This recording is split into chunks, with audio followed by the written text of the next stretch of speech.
The very word secrecy is repugnant in a free and open society.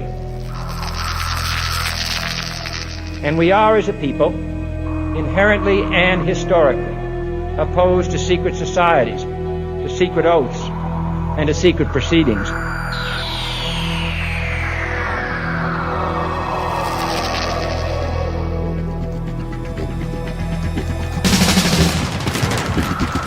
Our differences worldwide would vanish if we were facing an alien threat from outside this world. And yet, I ask you, is not an alien force already among us? Exopolitics, paranormal phenomena, and deep analysis of current world events. From somewhere in the desert, between Area 51 and Roswell, blasting across the planet, the Manticore Network proudly presents Veritas, because the truth will set you free.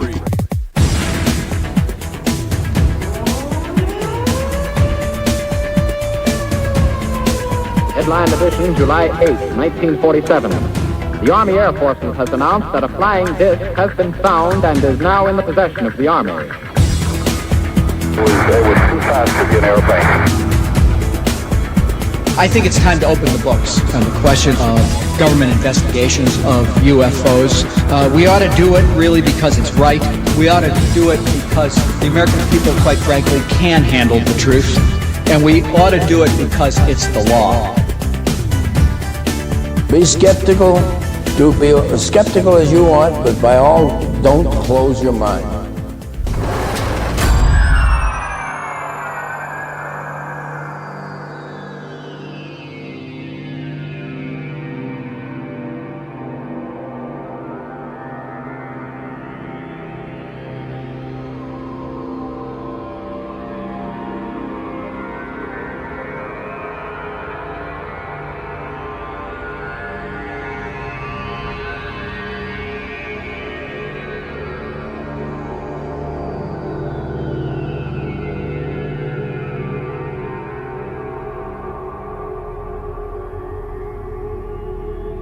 Greetings to everyone around the world, and a warm welcome to another edition of Veritas, where we uncover the truth, one guest at a time. For those who dare to seek, Veritas is the place where they shall find. I'm your host, Mel Fabregas, and I sincerely thank you for joining me once again. And if this is your first time, make yourself at home. I want to thank all our members. As always, you're keeping Veritas alive. Tonight, he is back. We are taking you back to the woo-woo world and the upcoming predictions by the webbot. By popular demand, Clif High returns to Veritas to discuss the immediate future and what we can do about it. As usual, Clif will not disappoint. By the way, you will notice how we switched from Skype to regular telephone line after we started getting disconnected. But then, we also started getting disconnected via telephone. What he and I could hear was not recorded. It was very strange, and as usual, the first disconnect had to do with the same topic that has gotten us disconnected in the past few shows. Clif High will be with us shortly. And for next week, there has been a slight schedule change. Veritas steps into uncharted territory with our special guest, Nick Bryant, author of The Franklin Scandal, a story of power brokers, child abuse, and betrayal. I'm not going to include a preview here due to time constraints, but if you are brave enough to listen to the preview, go to our website and look at the upcoming shows and click on Nick Bryant's show. Listener discretion is advised. To listen to the complete version of this 3-hour show and all our past and future shows, become a member. You will receive immediate access to all our inventory of shows, the Manticore Forum, and the Veritas chat room. Don't wait. Just head on over to our website, veritasshow.com, click on subscribe, and take Veritas with you. If you want a Veritas subscription but cannot afford one, and you are ready, willing, and fully capable to transcribe a show, instead of giving you the usual 3 months for a transcription, I will give you 6 months. But you have to contact us on or before April the 30th, and you need to be able to transcribe in a timely fashion. And for more information, visit the free subscription link of our website, veritasshow.com. And let me mention some of the upcoming guests so that you know how valuable your Veritas subscription is. Nick Bryant, Yara Isley, Dolores Cannon, Richard C. Hoagland, Jay Whitener, Joseph Farrell, and we're also working on getting David Icke, Jim Marsh, and many more. Killing at least 49 soldiers. Thanks to surgery at the hospital procedure. And I have two pieces of important and timely news to share with you. The first one comes from Richard Dolan, and it pertains to one of our past guests, Dr. Richard Sauter. The headline is dated April 18th, 2010, and reads, Dr. Richard Sauter arrested. Dr. Richard Sauter, author of several books on secret underground bases, was arrested for peacefully protesting at a Minuteman III nuclear missile launch site near Parshall Minot Air Force Base. Attorney, author, and law professor Francis A. Boyle said, quote, "People like Richard and others are some of the most principled people I've ever been fortunate enough to meet, and I believe they have a right to peaceful, nonviolent, prayerful demonstration against weapons of massive destruction and genocide.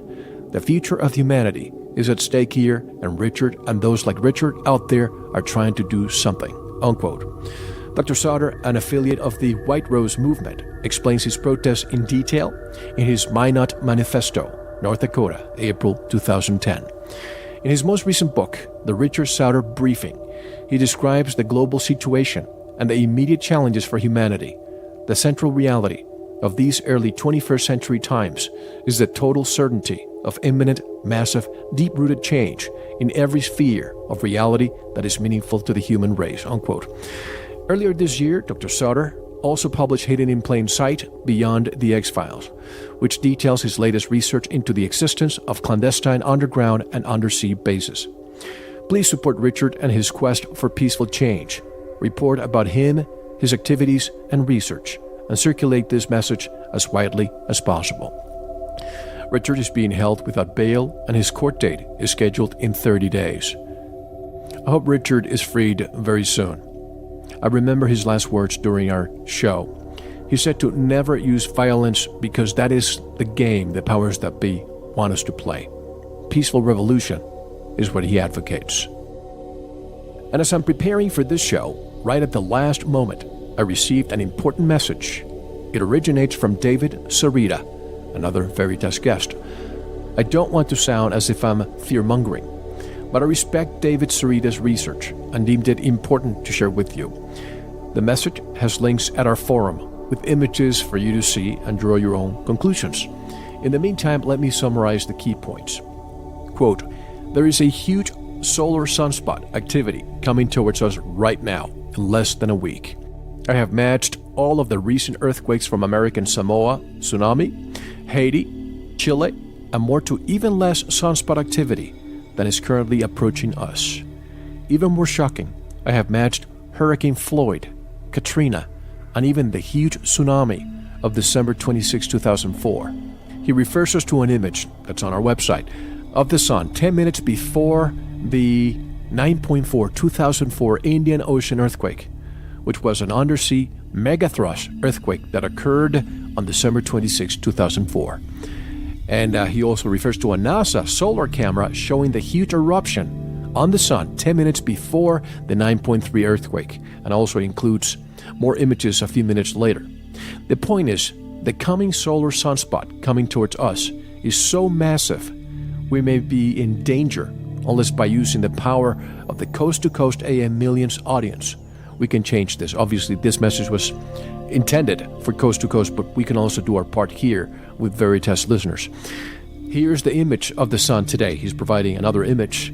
Look at 10 a.m. position and see how bright and huge this energy is as the sun rotates counterclockwise once every 27 days. This massive energy will be directly facing Earth in 5 to 7 days. Sincerely, David Sarita, unquote. If nothing happens, great. But should he not try to get our attention if this is possible and he's connecting the dots? I thought it was. For updates and more news, and believe me, there are plenty more, visit the forum. My interaction with you does not end with Veritas. it only begins. We continue our discussion with members around the world. Will Israel attack Iran and start World War III? Will there be more earthquakes shaking the ground and volcanoes erupting the rest of the year? Will civil unrest take place with the implosion of the dollar? This and much more in almost 3 hours of Clif High. If you want to believe, stop this audio now. If you want to know the possibilities, don't go anywhere. This is Mel Fabregas, and you're listening to Veritas.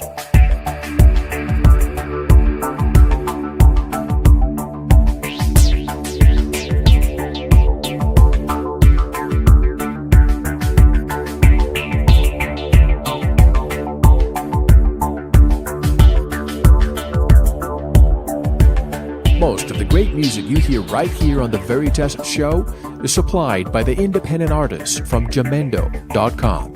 If you hear a song you like, go over to our homepage, veritasshow.com, click on the guest, look up the song, and download it. You can even buy the group's CDs, in many cases right there at Jamendo.com.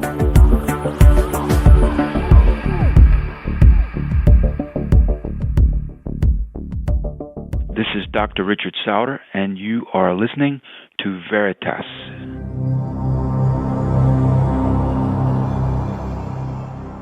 Tonight's guest does not need an introduction. His reputation precedes him, and everyone listening, I presume, knows who Clif High is from halfpasthuman.com. Well, hello, Clif. Thanks for being on Veritas once again. How are you? Doing fine, Mel. Thank you very much for asking. My pleasure, as usual. Since January, I started thinking of you, Clif, ever since the Haitian and other earthquakes and now the volcanoes. It seems earth changes are really occurring. Whether this is a natural phenomenon or perhaps man-made, we'll be exploring that tonight. But Clif, every time I have you on the show, expectations rise, and with that, the number of questions.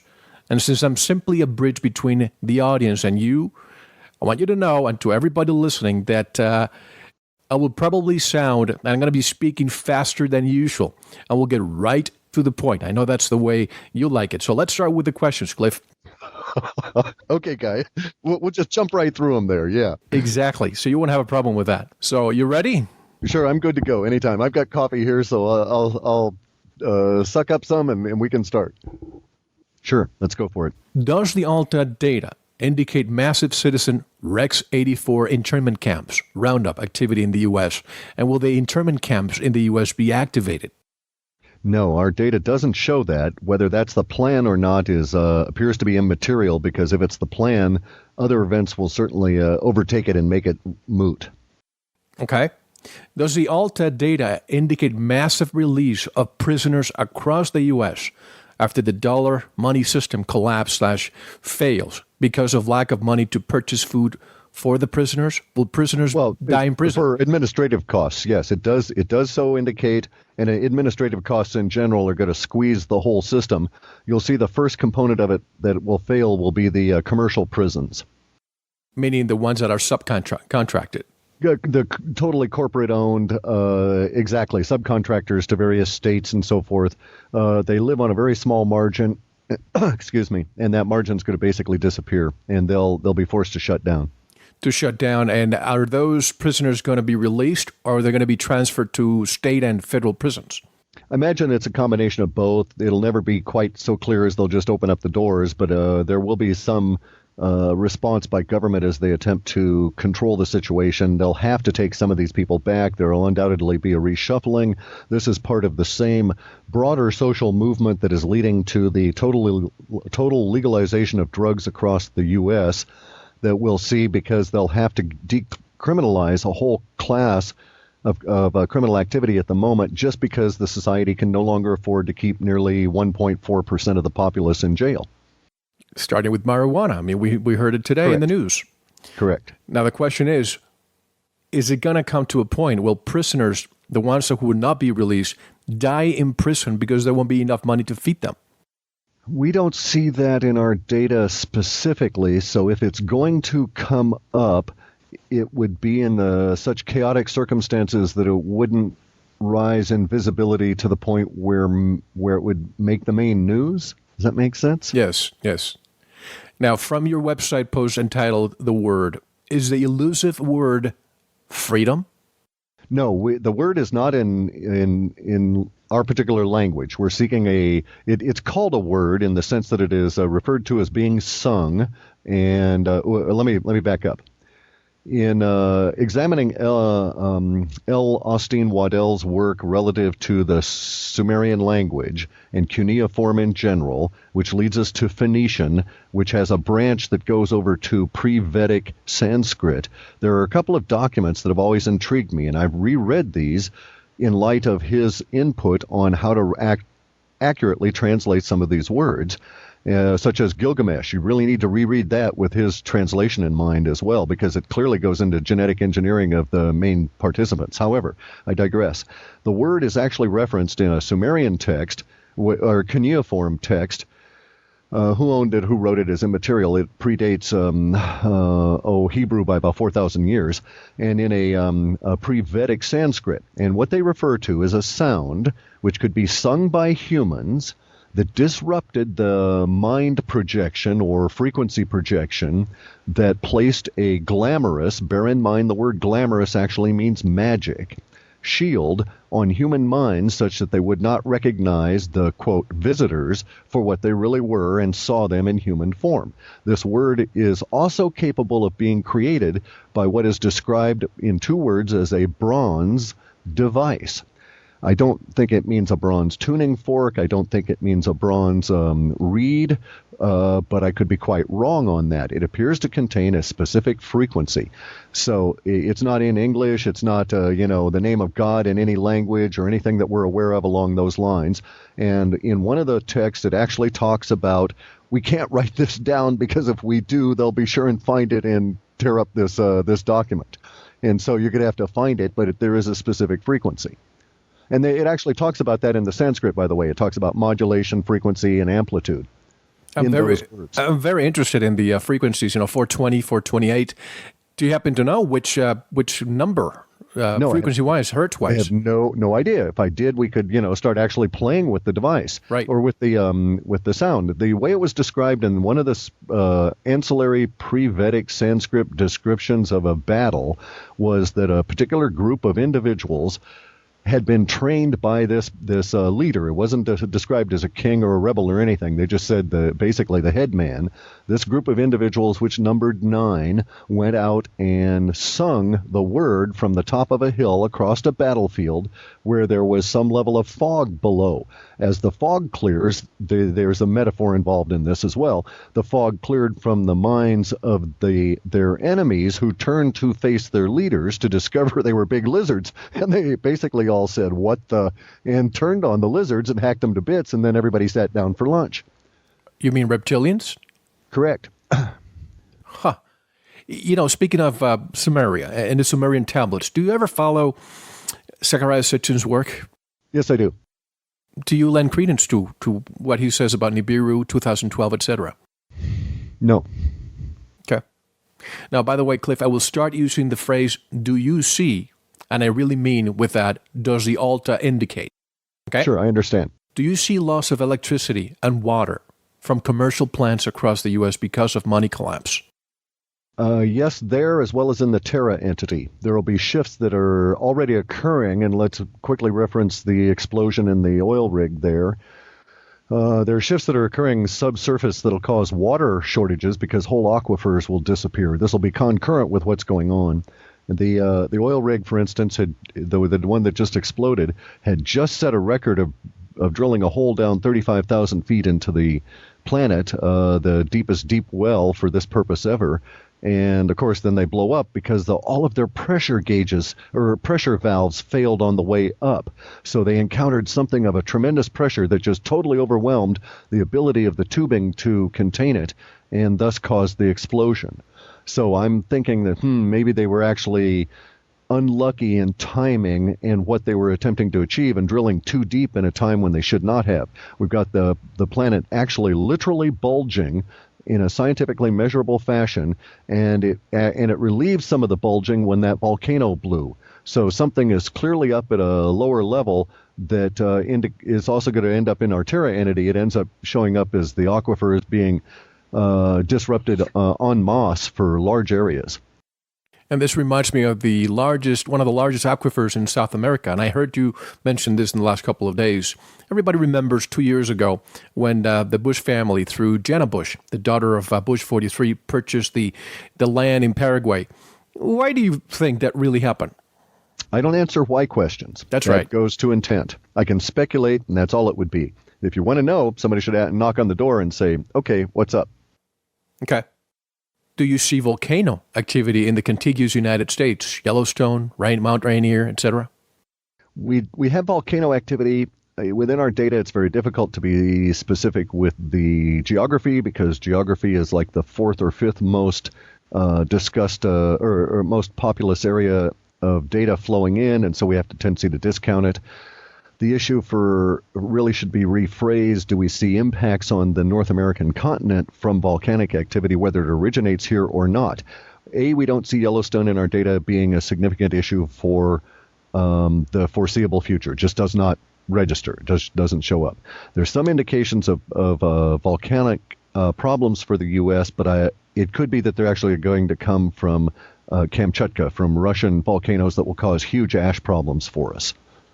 And that actually makes more sense now because it's antipolar to in this weird great circle fashion to the Icelandic earthquakes and the volcano going off now, and it forms this weird trine, which could be interpreted as one of the arms of a tetrahedron. And so therefore, some of the angular momentum pressure really does make me think that we'll see a lot of large explosions out of the Kamchatka or far eastern Russian Siberian volcanoes. And going back to Iceland, first they had the economic collapse, and now they have the volcano. What else can go wrong there? That's a really good question. I don't want to speculate on that, the poor fellows.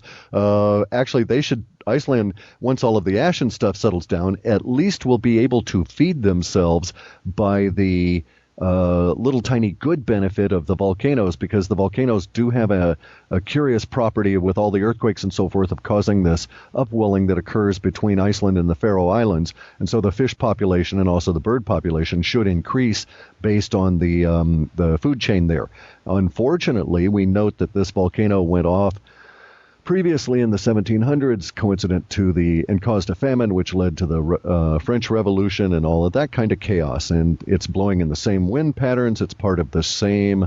Actually, we're in my friend who's an astrologer here, Bob Hitt, could tell me exactly, but there's some large planetary alignment cycle that is completing now that had initially begun in the 1776 or the revolutionary period of our planet. And so we're seeing those same meta themes, if you will, play out again here, and how elegant and curious at the same time that here we get to the revolution meme going hot globally again, and the volcano pops off again. Are we also going to see that level of food shortages and problems again? Well, the smart people will at least be able to prepare for them now, where in the 1700s they did not have a clue. And here's another commonality. The Haitian earthquake. They haven't had such a large earthquake since the 1700s. And we all know that the French had something to do with Haiti at that point. Oh, sure. They were, yes, slave masters of the area and so on. But it's not really should not be unexpected. If we look at the universe as a giant top, then as the planets in their orbits pass around and line up, this is actually how here at Half Past Human we do a lot of our earthquake forecasting, is to look at the angular momentum structures that are built by viewing the universe or the solar system turned upside down. So I have a model that has the sun in the middle and all of the planets arranged on it, and we sort of keep track of where all of the planets are at any given point when we're doing our analysis, and you can sort of see how, all of these large planets and Venus are all over here clumping around, and there's Earth, and if you sort of drew the angles, you'd get this kind of a pressure on the planet being pulled by the various different tugs of gravity from the various different alignments. And so here we have the same kind of cyclic structures that we had in the 1700s, and isn't it really curious that we're also again repeating all the same sort of political structures, the same sort of upheavals, going through the same meta themes of famine and political revolution and also religious revolution. Do you see citizen/government, police/military violence and conflict? And if so, to what extent? You mean in the U.S.? Yes. We do have that. It appears to be more sporadic and more, in the beginning, it will be more towards the idea of repression and oppression than a resistance kind of a thing. So at the moment, if someone told me that, there'd been a mutiny in an American military barracks and that doesn't so happen, I wouldn't believe it. I might believe it in 6 months, I might believe it in a year from now, but at the moment, the linguistics don't favor it. However, if someone were to tell me, there's this kind of a false flag sort of a thing popping up relative to the military in this structure, I would have a tendency to favor that because at the moment, the linguistics are suggesting that such moves that will cause violence will be initiated from the powers that be entity and roll out to the rest of us, if that makes sense. Sure. Do you see massive deaths because of the sun? And is sun disease, quote-unquote sun disease, mentioned in the Alta report, radiation from the sun? Sun disease is not specifically radiation in the sense of ultraviolet, but we live in a radiative universe. We're in a universe that is entirely energy. There is nothing else. And anybody that thinks there's anything other than energy is deluded. The illusion of anything else, solid matter, is just that, an illusion. Our 5 senses only see about 0.5%, if we're lucky, of all the radiation that's out there. So this is, to answer that appropriately, yes, there is radiation from the sun that's going to affect us, but it might be so subtle that it affects your thoughts rather than fries you like alpha radiation from a nuke plant. We don't see that kind of radiation. We do see strange energies and unknown energies from space, and that actually has to be a little bit larger than our sun because I don't know that it'll be restricted to that. We may indeed be running into something that comes out of the middle of the galaxy. Like a Carrington event. Or something of that energetic magnitude, but perhaps of a energetic frequency that we've never encountered before, or that we have encountered, and that it may indeed even cause our species amnesia that seems to roll over us, every 8,000 years? Right, exactly. And I'm not a proponent for violence at all, but this person says, and I'm changing the question a bit to avoid any problems, folks. What is the population to do once the boiling point occurs and we can't take it anymore? The boiling frog syndrome, Clif. I don't buy it. That starts off with a premise that you don't have any other options, and I do not see that. So, yes, you may feel pressured, but there are always alternatives. You need not behave as they wish you to behave. And bear in mind, any effort towards violence is something they calculate on, count on, and will capitalize on. And they will use that to control you. Now, it's really a kind of a funny thing, but if you go to a fight and one person doesn't wish to contend in that fight, the fight really doesn't happen. One person there could be a number of different kinds of alternative endings to a scenario in which two people encounter themselves or run into an encounter where they're in conflict. It need not end in a situation where one person's anger or actions provoke the other into the same kind of a response. They actually do count on this. So as an Aikidoist, I'm going to simply sit back and invite them to throw themselves rather than get all whipped up in whatever drama they're putting out there that they want me to fall into, so that my behavior will fall into certain lines that fall within their brain set. Bear in mind that if David Icke and others and myself are accurate, we're dealing with a mindset at the very top that is hidebound by ritual. So I actually probably ought to sit down and write a book on strategies and tactics on how to defeat reptilians, because I've given it some serious thought here for the past, 6-8 months. And there's some things that are quite clear. An individual citizen can respond by being asymmetric. They cannot cope with asymmetry. So if they expect you to punch them, the last thing you want to do is to punch them, because they're all prepared for it. It falls within a ritual that they know how to deal with. Their minds are little hardwired patterns. If you can get their mind to jump from one pattern to another, you could control their behavior much easier than they could actually control yours, especially if you go asymmetric on them. I won't define asymmetry for you, because that will vary with the circumstances. But if you see a bunch of people with guns trying to stop you from doing something, then don't fall into the trap of trying to resist that and find yourself within their grasp. Be asymmetric about it and discover some other alternative that renders their viewpoint of the situation irrelevant and immaterial.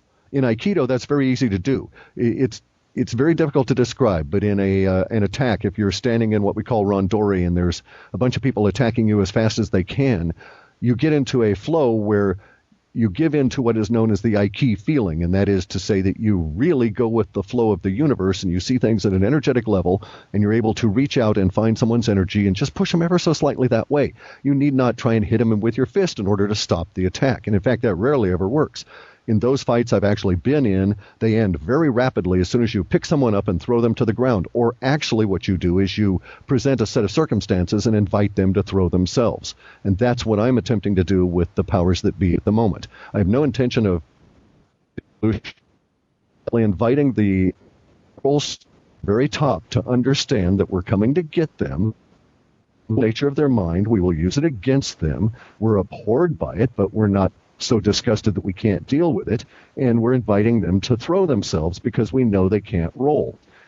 Now, on a realistic viewpoint, if indeed we're dealing with something that's of a reptilian nature, that will be a very interesting set of circumstances in which to contend, not only because of their mind, but because of the change or the strategies and tactics they will be forced to employ because of their very anatomy. And we can go into that at another time. That leads to about a 5-hour discussion on how shoulder joints work in arm projections, that kind of thing. Sure. And by the way, I was losing a couple of your words there all of a sudden, but you're back. This sounds irrelevant, but almost like Steven Seagal used the people's energy to let them fall themselves without having to attack them. Correct. He's an Aikido black belt. I don't know what level. Yeah. Right. Now, do you see some radiation killing and destroying garden food this year? Or next year, or 2012. And is freeze-dried food the ultimate route for survival for some time? Boy, you can't ask me that question. I'll tell you why. I'm prejudiced against the stuff because I'm a vegetarian and I like my food fresh and vital with lots of key energy in it. Right. And I simply, as an individual, have never been able to tolerate freeze-dried food. We used to get this stuff from the military, and I've sampled it, and it does not affect me well, so I'm the last person you want to ask about that component of it. I would say you can store grain 7 years without any worries. Make your own flour, and you have fresh food there in the form of bread for 7 years running, and none of it's freeze-dried. And you're going to still need the same amount of water. So that would be my approach. But yes, we do indeed see food shortage globally, sporadic, and different. It won't be the same everywhere. And a lot of it will indeed be related to directly to what's going on with the sun now, but then there will also be those that will be secondary effects, like I'm convinced that the angular momentum that put pressure that caused the Icelandic volcano to go off, and which will cause other volcanoes to go off this year in such a plethora of activity, is also the same level of angular momentum that's causing the sun problems. And it's sort of like in this positive feedback loop, only it's not so positive for us. You don't see anything in the La Palma, the Canary Islands there? Again, you're talking geography and the geographic statements, the various place names show up so much. That's one of those that always shows up with a huge fear component around it, so I'm hesitant to make any statements about it simply because we don't have much of a variance. It always shows up very hot. It's a 9+ when we get an emotional reading off of it. And I think a lot of it may just be generated fear, legitimately or otherwise, and so I just can't differentiate. Okay. Do you see any reference to Tesla scalar weapon system applications causing earthquakes, volcanoes? Let's not forget former U.S. Defense Secretary William Cohen, when he warned about eco-terrorism using scalar electromagnetic weapons. Yes, we see it. We don't necessarily see it as a terrorism kind of thing. It's a subset within the alien wars, and that goes hot in November if we're lucky. We find ourselves and I'll address that directly now, it'll probably come up later. We find ourselves in a funny situation relative to the data. We have a 4-day tipping point. A lot of that 4-day tipping point is associated with violence and warfare. So we get into our monkey mind component now, and we start looking around for various things that could cause that. If we look further into the data set, we see there's a possibility of two, at this point, only two, large-scale events that would cause this level of the 4-day tipping point. One is the violence component. And the violence component, we should stop and say maybe only a subset of the whole tipping point. We can't tell yet because we're not close enough to the event. But if we just took the violence and the warfare component separate and looked at it, there would be one of two options: either the Israeli attack, which leads to a World War III, and or, as goofy as it may sound, alien wars popping up to the point where it supersedes anything else. So in that regard, we could be facing this particular juxtaposition, and I don't know at this point which way it's going to go. I'm hoping it won't. In a sense, I'm hoping it won't go to World War III, because I think we'd rather have an external threat component show up for the November tipping point than this global thermonuclear war approach. Alien wars, really alien wars, or Project Bluebeam? No. Well, let me put it this way. I have the third generation goggles. I go out at those few nights. We have clear skies here in the Pacific Northwest. I look up. 1 out of every 3 or 4 nights, I'll see some form of contention or what could be analyzed as a contentious actions between these blobs of light that can be identified as like triangular ships, or others that are just blobs of light that are difficult to further categorize. And so there is some kind of contention, and let's just call it warfare, going on up there now. I've seen 2 instances, one in which there was this beam kind of an exchange, and another in which there was a projectile sort of an exchange that led to a small explosion, little tiny kind of an explosion against a larger background of light. So alien wars in the sense of something real is going on now, and I can't believe they're continuously practicing blue beam. And I hear from other people with these goggles that they're able to see much more than I am, but it's all of the same nature. Yeah, I think somebody ought to sit down and start taxonomy of all of the different ships, and we ought to start, or types anyway, and start reporting what's going on. But it's very active up there. So alien wars are underway now. What we may get in November is a tipping point that involves the level of visibility penetrating down to the average fellows on the street, who are going to basically look up and jaws drop, and then who knows what the reaction would be.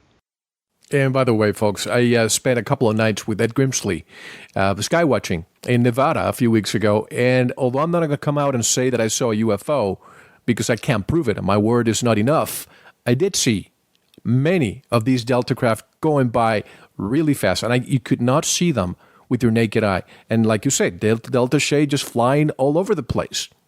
And the curious part is The Delta shaft stuff I kind of think are ours, yes, right? Yes. Just because there's so many of them. By ours, I mean they're hominids of this solar system, and they may even be part of our secret space government. Program. Correct. Yeah. Then there's the rectilinear ships I'm able to observe, but this is probably because I'm north of the 40th parallel, and I can take advantage of a feature of the angle of light as the sun sets to get multiple reflective points off of anything that is square or has hard angles, whereas people that are further south in the lower 30 latitudes probably would not get such a good effect. But in any event, I've seen the Delta, I've seen the rectilinear, then I've seen these light pulse ships, which are really strange and very fast, and they cause the Delta craft to go skittering around like little mices when with a big cat in the room when one of these things comes across. And they're very fast. They make the Delta craft look very slow. But the other night, I saw this trifurcated, this 3-separation giant light craft that covered 72 degrees of arc in about 1.5 seconds, in the smoothest propulsion I've ever seen anywhere. And by the way, just a parenthesis, I like Generation 3 better than Generation 4. Any opinion on that? I've never seen the Generation 4, so I don't know. Okay, yeah. It just takes a lot of the detail out. Do you see survival without chemtrail aerosol? And do you see a dual or more purposes in chemtrail aerosoling? There's 2 different issues there, personal analysis versus what's in the data. Within the data, we have actually, I think, finally categorized proffered 87 different reasons for chemtrails. That's how many we've been able to collect out of the archetypes. So yeah, I'm sure that there, where there's smoke, there's fire. So if there's that many speculations, I imagine that probably more than one are accurate. And if that's the case, then the level of complexity is really getting up to where it may be that at least some people believe that the chemtrails are part of our survival. However, I have to say that they're not ubiquitous around the planet. There's no effort to spray in specific areas. And I've gone to some effort in getting some local areas mapped. And we have local areas in here within, 75 miles of me to the south and 85 miles of me to the east that never, ever receive chemtrails. So there is some association between the chemtrails and either military bases, of course, which have population around them, or population centers, which may or may not have military bases around them. Around here in the West Coast, it's difficult to tell because so many of our large cities are clustered around or near military bases. It's difficult to associate those population bases, so we just can't say for sure. But we do know that there are large areas in the parts of this country and other parts of the continent that are simply not covered with them. So if it were a vital to necessary life kind of a thing, I would expect to see them used in a much different way. I don't really buy that at this point. I've heard it repeatedly, and so you have to give some credence to it at the back of your mind. Maybe I ought to listen to this. But at this point, my conclusion is still withheld on that. I think we could still survive without the chemtrails. Somebody said that a lot of the chemtrails are happening in NATO countries, almost like a NATO inclusive. Do you buy that? Yeah, so far in my investigation, that is correct. But we also have outliers. We have it in Japan. There's some areas in China. There have been instances in Finland going over to Russia, but Russia may have just been blowover as far as I know, because it was in the eastern part of Russia. There are areas that you just don't see it. But again, I've been told of chemtrails in Southeast Asia. Probably we need to talk to Art Bell and see if he sees them in Manila, because I've been told they're over the Philippines frequently.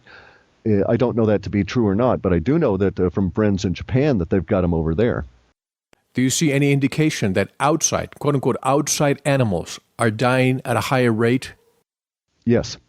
I've noticed a large indication in just collected data points on cancer clusters on animals that are not, I don't want to say primarily, but that are indeed outdoors. Yeah. How about human skin aging at a higher rate? I don't know about aging, but there's been a huge uptick in reports of skin disease of all kind around the planet. Various different kinds, though, some of which are not necessarily associated directly with the sun. Next one. Are earthquakes across the United States, Haiti, Chile, Tibet, and there you go, China, I said it, Tibet, Iceland, caused by scalar weapons, as Secretary of Defense William Cohen said in 1997? I believe that it's possible. I don't know of any specific earthquake under specific circumstances. Bear in mind that we'd actually expected and sort of forecast an uptick in volcanic activity based on hyperdimensional alignment, which is to say how the planets align relative to the Earth and the pressures that are put due to the angular momentum relative to magnetics. So I expected a lot of volcanic activity. It need not be caused by a scalar weapon. It may entirely be natural because these things occurred in 1700s and earlier, again on cycles that are predictable relative to how the planets line up. Any given one could be, because I know they have the capability. Is the electrical positive/negative ion balance in the atmosphere affected by the sun and aerosol activity? Certainly, no question about that. How about human mental process? Again, no question about that. Negative ions are very good for human mental processes, positive less so. Too much of the positive and you get into the Santa Ana winds. There's also analogs around all the other continents except for Antarctica, where people just basically go a little crazy in specific times of the year, and it has a lot to do with the overabundance of positive ions. And I remember living in Orange County years ago, so I remember the Santa Ana winds very clearly. Now, regarding your latest post, will Israel use scalar weapons to attack Iran? I have no idea. Our data seems to suggest that their initial attack is airborne. Now I'm wondering if the volcanoes may make that moot, because we're actually getting to the point where if we do have the continued volcanic activity showing up, then it'd be a good thing. If the volcanoes go off repeatedly as they have in the past and follow past patterns, the volcanic activity may shut down all of the warfare over the Mideast simply because there'll be too much ash to fly in that region. That's basically the area in which all of the next section of the jet stream will carry the ash load. That would actually be very good for Iran and also very good for Israel, that if they didn't attack, then we would bypass that whole potential stream and would actually center us back on the alien wars for our November 8th tipping point. Now, bear in mind that at November 8th through November 11th is a giant tipping point, and what occurs in our data set is that all of the entities, which are like jellyfishes all in an aquarium all packed together, all different colored jellyfishes with stringy tendrils everywhere. In a tipping point, all of the jellyfish kind of like suck it up and haul up all of the tendrils and become a little bit harder, and then they all merge towards a central area. So we see within a tipping point, we see the same linguistic sets at a very high archetype in all of the entities get a very large increase, or at the same level of increase of emotional tension, summation values, all at the same time. And basically you can think of it as all these jellyfish in the aquarium all get zapped with electricity at the same time and seem to behave all the same, whereas before their behavior was more random and they would bump around and all of this kind of thing.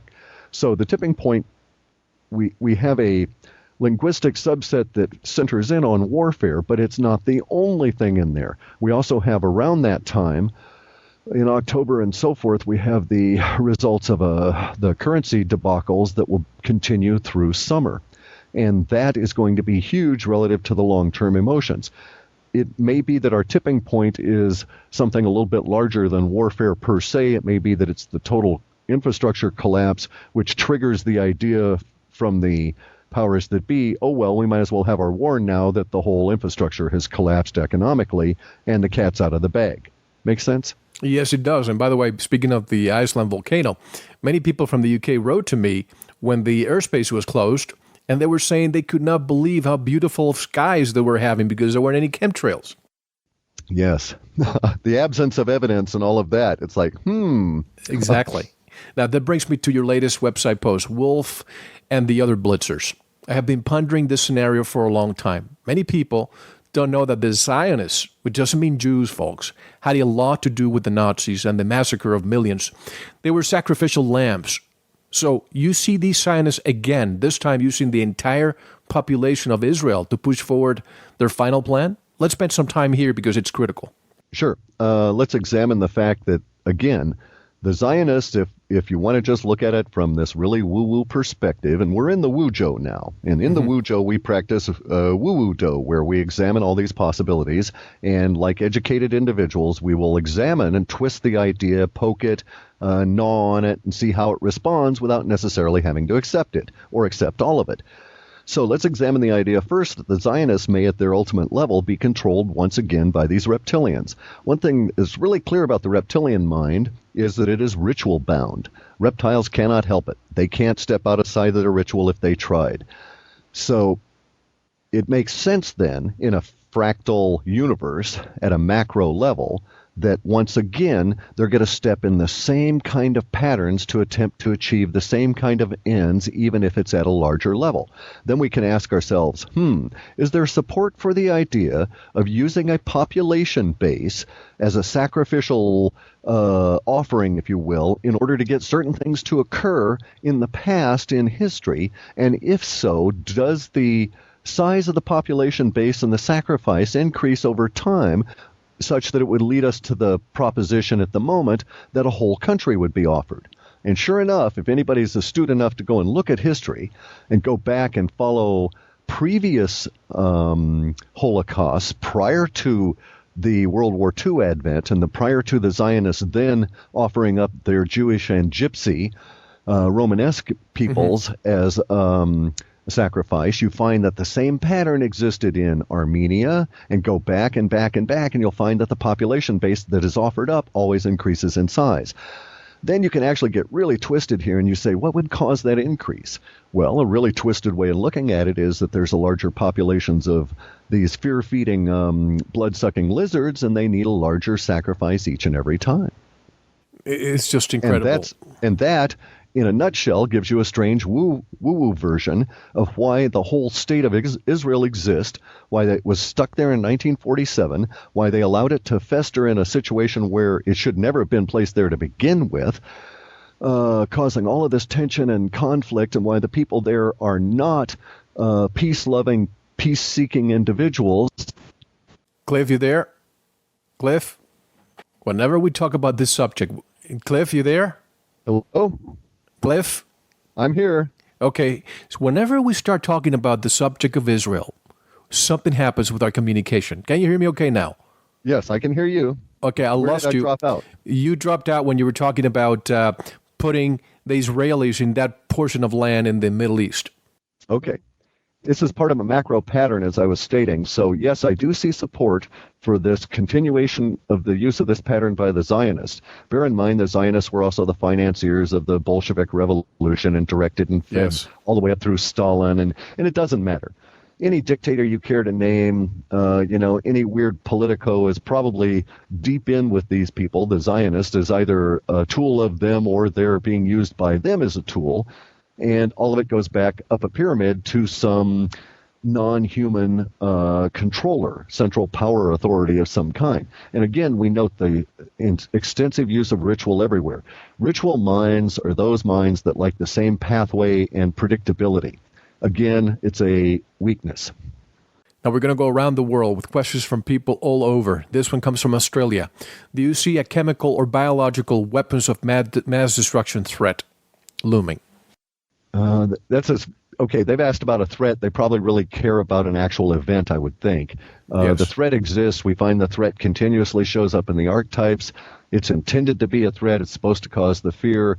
We have 2 instances in which there's going to be chemical issues for a population. One of them appears to actually be volcanic or outgassing. I'm not sure it's going to be caused by humans. And then the other may be accidental. So we don't have the idea of a biochemical release that is deliberate at this stage anyway. We do show within the chaos in the Space Goat Farts entity, where we had that curious thing about the guy from Off-World who's going to get videotaped accidentally while the video crew is wandering through this area of chaos and destruction. That chaos and destruction was all about and concerned with this chemical exposure for the local population that causes everybody to have to flee en masse temporarily. When do you think extraterrestrial contact on a worldwide scale will happen?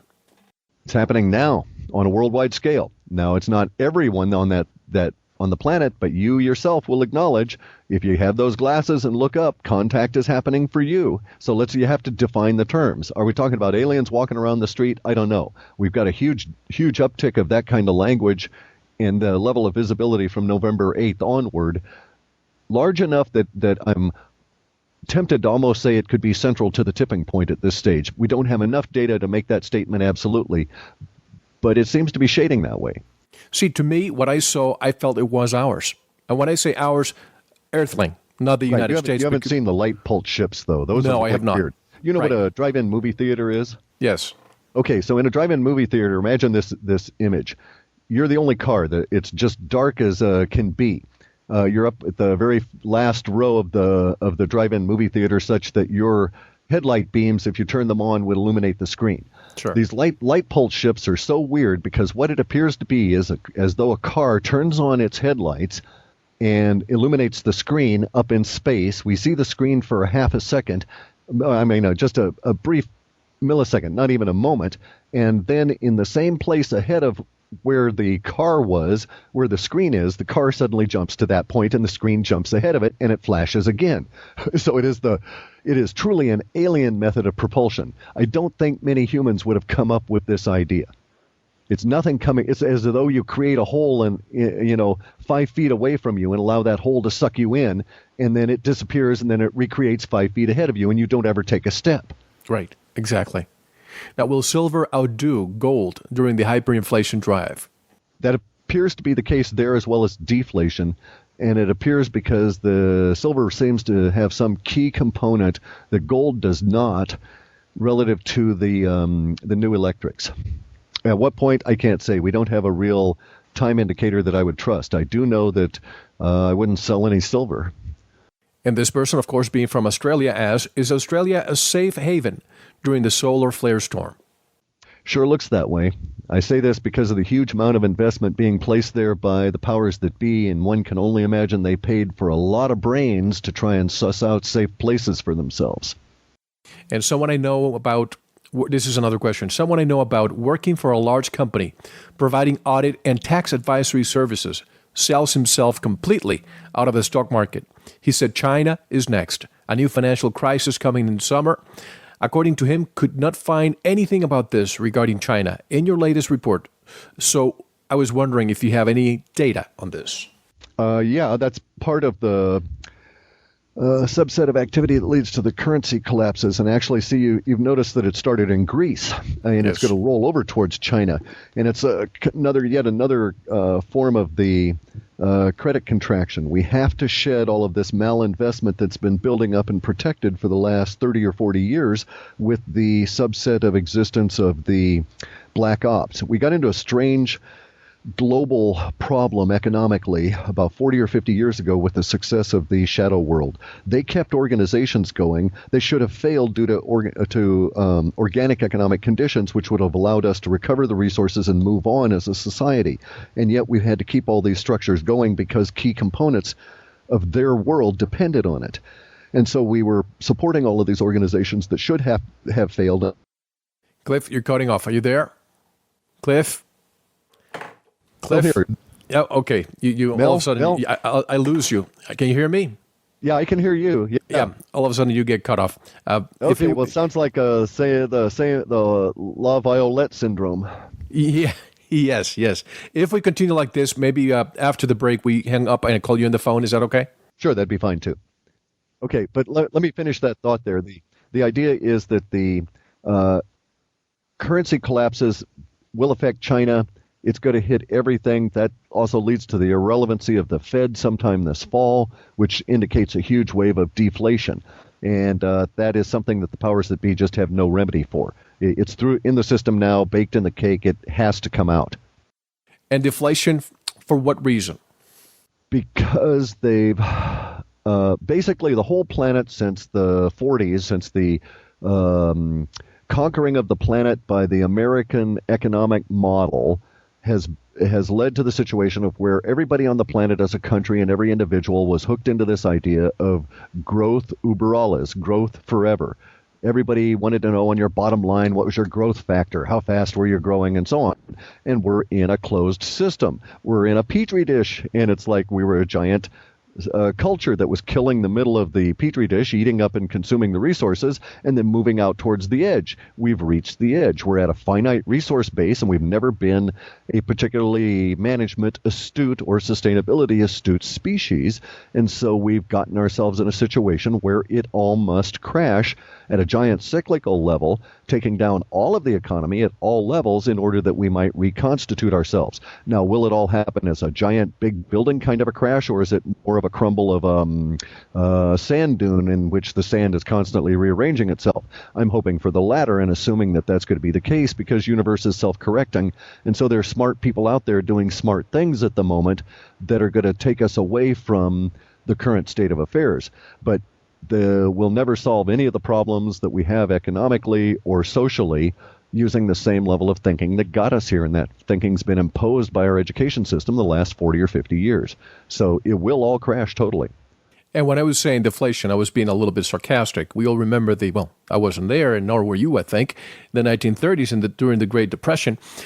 Deflation occurs, and the powers that be, or whoever's in control, buys all that at a fraction and then comes back and sells it to us at a higher price. Isn't this what's happening now? Yeah, but this is going to be more of an extreme expression of that. This is going to be deflation on the order of what drove the starvation which led to the French Revolution and the bloodbaths there.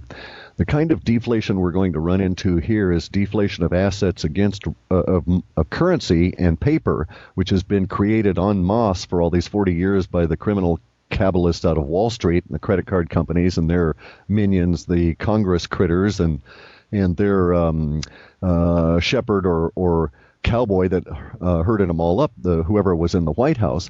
These guys have created a mountain of paper that has to be undone. So it has to be deflated against real assets. And we're going to see that in a way, I think, that will allow for a redistribution, because at some point the legal fictions around ownership are going to dissolve.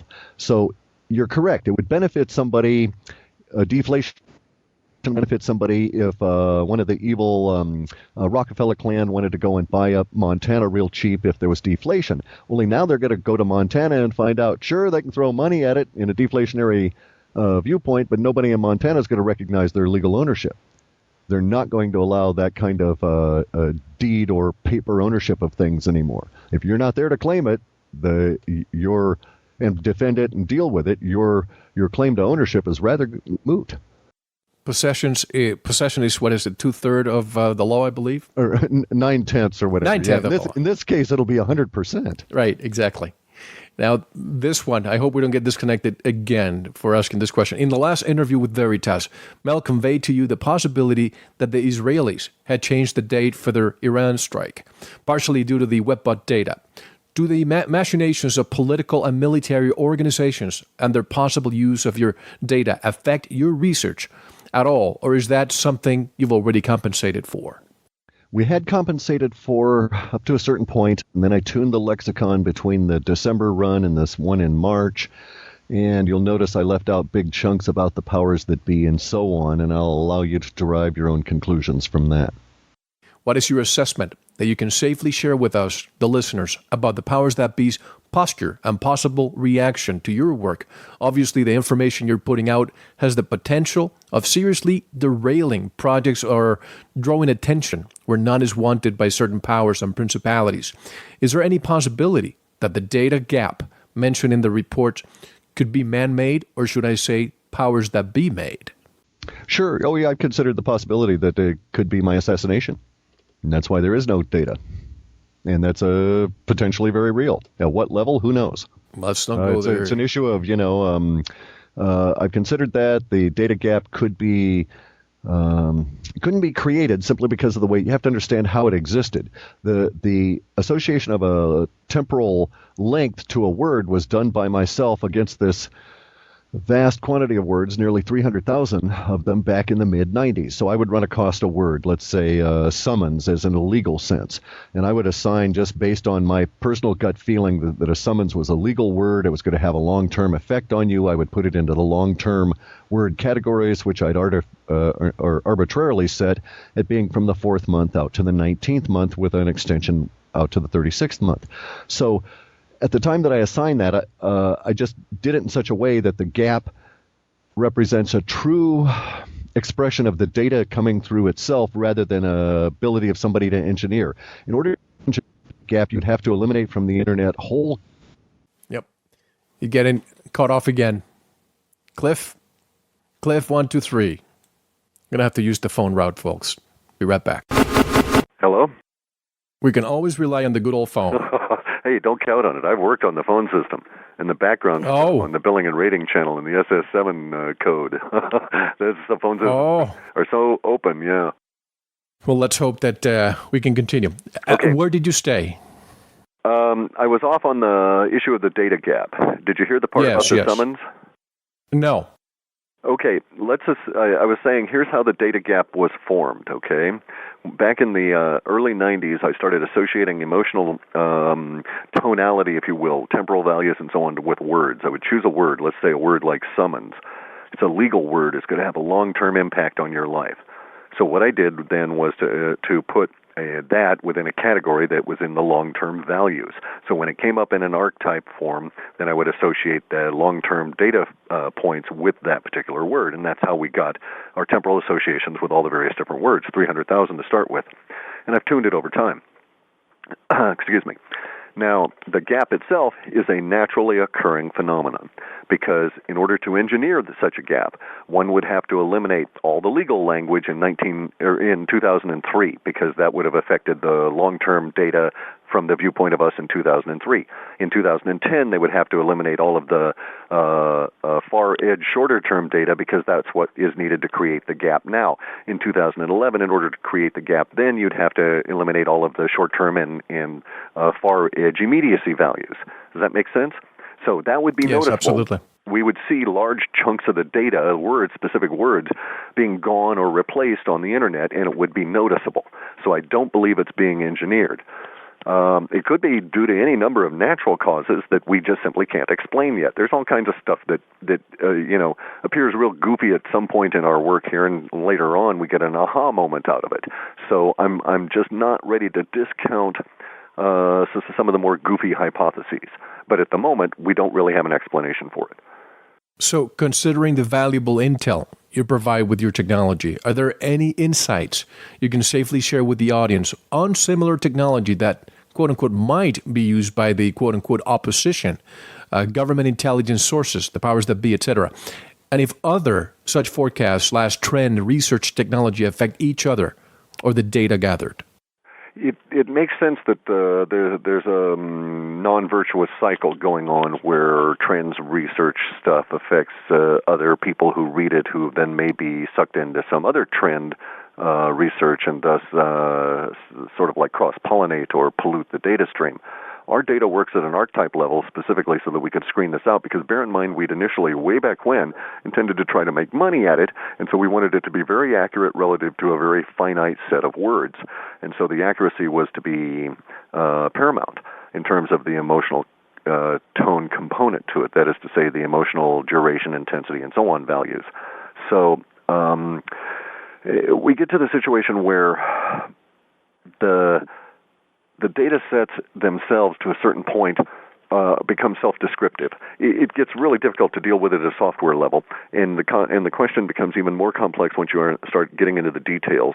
This is really why it drives people crazy, because radical linguists, I think, are very much akin to attorneys. You have to parse words at very specific levels in order to be sure of the meaning you're getting across.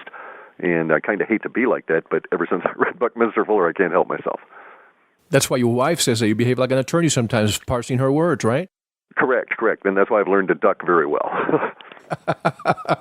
Now, let's inject a little bit esoteric question here. Would you say that karma is a form of matter which would make it a real entity? Yeah, certainly. It's as real as any other matter. Bear in mind, my viewpoint is that we live in an energy that's in a universe that is entirely composed of energy, and that any thoughts to the contrary, that anything is solid, are merely an illusion created to amuse you at that particular point and allow you to get your business done. That does not really exist, and it must be this way. I can create a number of different thought experiments to prove that if all atoms were persistent, eventually, or not even eventually, in very short order, you would get any space filled up with atoms and nothing could move, and therefore no one could breathe, and there wouldn't be any energetic activity at all. Therefore, within the energetic view of things, what you're looking at is basically a pyramid. If I'm correct, and there's a 22 trillion times a second pulse that comes out and basically runs everything, then that pulse is read, if you will, or perceived or interacted with at various different levels. Like our brains are interacting with the pulse at about 30 to 40 frames per second as we go along, very much like movies, and that's why films work and video work and trick our brains into thinking that there's actual motion there. So really, in that viewpoint, it's very understandable that karma might simply be this very fine, non-visible to us matter that occurs at, say, a million beats per second, or 10,000, or something along those lines. And so at that level, it would be perceivable if we could see that level of vibration. That we can't see it doesn't mean it doesn't exist or have its impact, and this is certainly allows for everything from auric bodies and energy fields and all of that to exist within the energetic universe, all of which would attract other energy fields that are in sympathetic harmonic vibration, and thus that's how there's this resonance that attracts the various kinds of karma. If you want a really detailed description of karma, you can explore it through the Jain religion, and there's some German, I can't think of what his name is, but he wrote a really good book on delineating all the different kinds of karma, and it's available on Amazon at a reasonable price. And it was really cool to read because he got down to the gnat's ass. He knew karma down to where he would say, this karma affects what you look like at this point when you're, in your life, that kind of thing. You're a walking encyclopedia. When I tell people, any question you ask Clif High, he just does not hesitate. Boom. Your brain, I tell you. It's just a sponge. I just have read a lot. Bear in mind, I was dyslexic. Yes. I didn't learn to read until an advanced age. I invented software that allows me to read very fast from computers, and I used it. Interesting. This one comes from Colorado, a more negative question, if you will. I would like to know where the worst possible place to live is in the event of the upcoming cataclysm, whereas I have no desire to live in some post-Armageddon hellhole or survive as microchip slave droid of some New World Order fascist scientific dictatorship. And I also have reservations about suicide, not because I'm afraid to die, but I'd hate to have to come back and relive life for some event I avoided. Maybe I'll just trade some of my storable food for cyanide capsules just in case. Well, if he wants to go that route, better he should sell everything he owns and move to some place that's near an equatorial beach and just enjoy it. Because the equator probably would be one of the worst places to be. Bear in mind that the planet is an oblate spheroid, meaning it's not perfectly spherical. There's 26-mile gap. It's wider at the equator by 26 miles than it is at the polar measurement. Therefore, when it goes spherical, in order for everything to shift around, the equator's got to flatten out, and I imagine there's going to be a big slosh of water around the equator. And these questions are more of a technical aspect. What is the ratio of territorial control of the servers, the spiders, that the spiders read, example, Canada, USA, Russia, China, and how many words of certain languages are in the lexicon you use, and what are the languages, English, Persian, French, etc.? Sure, I understand. Actually, the first part of the question is ruled by the second part of the question. We don't really care, nor do we know at the time that the spiders are sent out where they will end up, because it's very easy. I use Prolog as a control program for everything. And the Prolog thing preps the spiders with an initial list of fora to start with, and then it gives various different spiders of various different kinds discretionary constraints. It's all constraint programmed. All the constraints are driven out of a SQL Server database that feeds all of the Prolog controllers. But basically what it does, it'll tell a spider, okay, start off on this group of, say, 50 or 60 fora, and you're allowed in any given fora to go down 12 layers of links, and from each of those links, you're allowed to go down an additional 6 layers.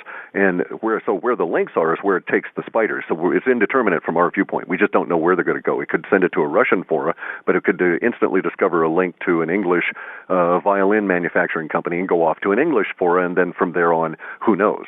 So to a certain extent, that's indeterminate. And that's actually how we produce our serendipitous runs, is just by allowing them to go and hunt data that way. Now, the second half is relative to the question is relative to the languages. We started off with 300,000 English words. I think the last time I actually ran a word count on it, because I don't really care, it was like 1.28 million, but that's a sort of a misnomer, because there are multiple languages. We've got representations of 19 different forms of language, which is to say 19 of the multi-byte alphabet character types that are required for transliteration. So I have Cyrillic. Do you hear that, Cliff? Yes, I do. Are you still there? Almost. I'm still here, but it's almost like a phone call going your way or my way. Yeah, nothing to do with me. It's in the background here, and just bear in mind, a minute ago they took down my whole node in order to cut us off. Are you still there? I'm still here. Let me hang up and call you right back. Okay. All right. We'll try it again. Okay. Thank you very much for listening. We're going to talk more with our special guest in our members section. Head on over to our website, veritasshow.com, click on subscribe, and join us in the members area to tune in to the second part of this great show. We'll take a short break, listen to some music, and we'll be right back with more.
This is Zachariah Sitching, and you are listening to a wonderful radio interview conducted by Mel.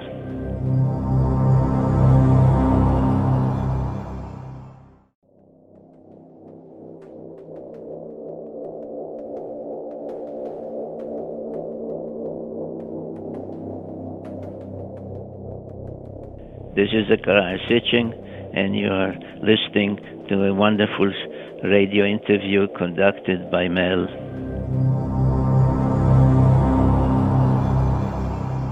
Hello. I hope you don't break Dr. Paul Laviolette's record. Yes. That was very tedious for everybody, I'm sure. That's very strange. I never heard that one before. Yeah, let me finish that thought real quick, if we can. Yes, Are we sure. recording? No, yes, we record, but go ahead. Okay. The language is spread is based around different alphabets. So we have Cyrillic, Greek, Romance language represented by Roman alphabets, and we do all this through multi-byte characters that are encoded within Windows, which is basically the operating system of everything, and the ANSI standards and the ISO standards. I'm not sure of the ratio, but we've got concepts and archetypes in dozens and dozens and dozens of languages. Farsi, 3 or 4 different kinds of languages in the Philippines. I've got Pali. I've got different kinds of representations of Nepali, which is, Nepal, Tibet. I've got Chinese, Russian, as I was saying, dialects here and there. It's not an organized thing. It's as we encounter these word groups, we'll incorporate them wherever we have a chance. I admit I haven't done much that way in the last year or two because I've been too busy trying to tune the lexicon, which is a whole other beast entirely. So you pick up context and themes, even material things, so we don't yet have words for it, and yet you're able to understand how is it described in the information returned to you? How do you make an interpretation of it? Okay, it all comes back to me as numbers, because bear in mind all of the lexicon, which is basically our giant dictionary, if you will, without meaning attached, and instead of meaning we attach emotional quantifiers to the word. So I don't have a definition of the word hula in Spanish or hula in the French derivation that's used in parts of Africa. Okay, but nonetheless, we have a digital representation of that does go back to its definition, and the digital representation is a 4-digit hex number, which I really wish I'd set it up at 8, but 4-digit hex number that comes back and appears as a little point in our IntelliCAD display. And where all the points cluster, it draws my eye. So if there's not a lot of activity, it doesn't draw my eye amidst all of the other colors and activity within our aquarium-like thing full of all these jellyfish I described earlier. If the jellyfish isn't active, I don't really go and investigate it much. But the jellyfish that are whipping around because all the pixels are lit up and stuff means there's a lot of activity around certain archetype words. And that's kind of how it brings my attention to these digital numbers. And then I have to go to the laborious task of tracking those back through the system to find out what that hex number represented in what word. And then I can look at that word relative to the context from which it came. That's why it's so bloody tedious. No. Chemtrails, is it a case of the end justifies the means? Certainly. That's a part of the ritual mind. They can't think otherwise. They have no empathy, no compassion. Their mind does not work that way. In fact, the mere fact that you question whether it's an issue of the end justifies the means tells me you're not reptilian. Bear in mind that there's something weird here. Let's divert for a second and let's go way back to Gilgamesh, okay? Gilgamesh is this strange little story that comes to us from these tablets that we call Sumerian. The reason we call them Sumerian is because some Hebrew scholars decided that was the place that's what the place should be called. The people actually did not call themselves that, and they lived on a planet that was called Ki, and their language, if we just want to call it something, let's call it Aryan. This Aryan language that the Sumerians wrote in on these tablets describes in Gilgamesh this journey of these people in this conflict between two demigods, both of whom were engineered beings, and they give us in the story of Gilgamesh the specific ratios.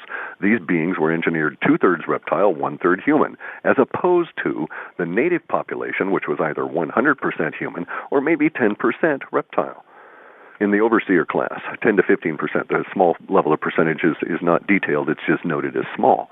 So the specific references we have for the reptilian minds and so forth goes back to documents that existent 4,000 years, provable 4,000 years before anybody even thought up the words or the symbols that were used in Hebrew, and any of the pre-biblic languages. In Gilgamesh is the story of the flood. It tells everything that was reported and later passed on as part of the Noah myth.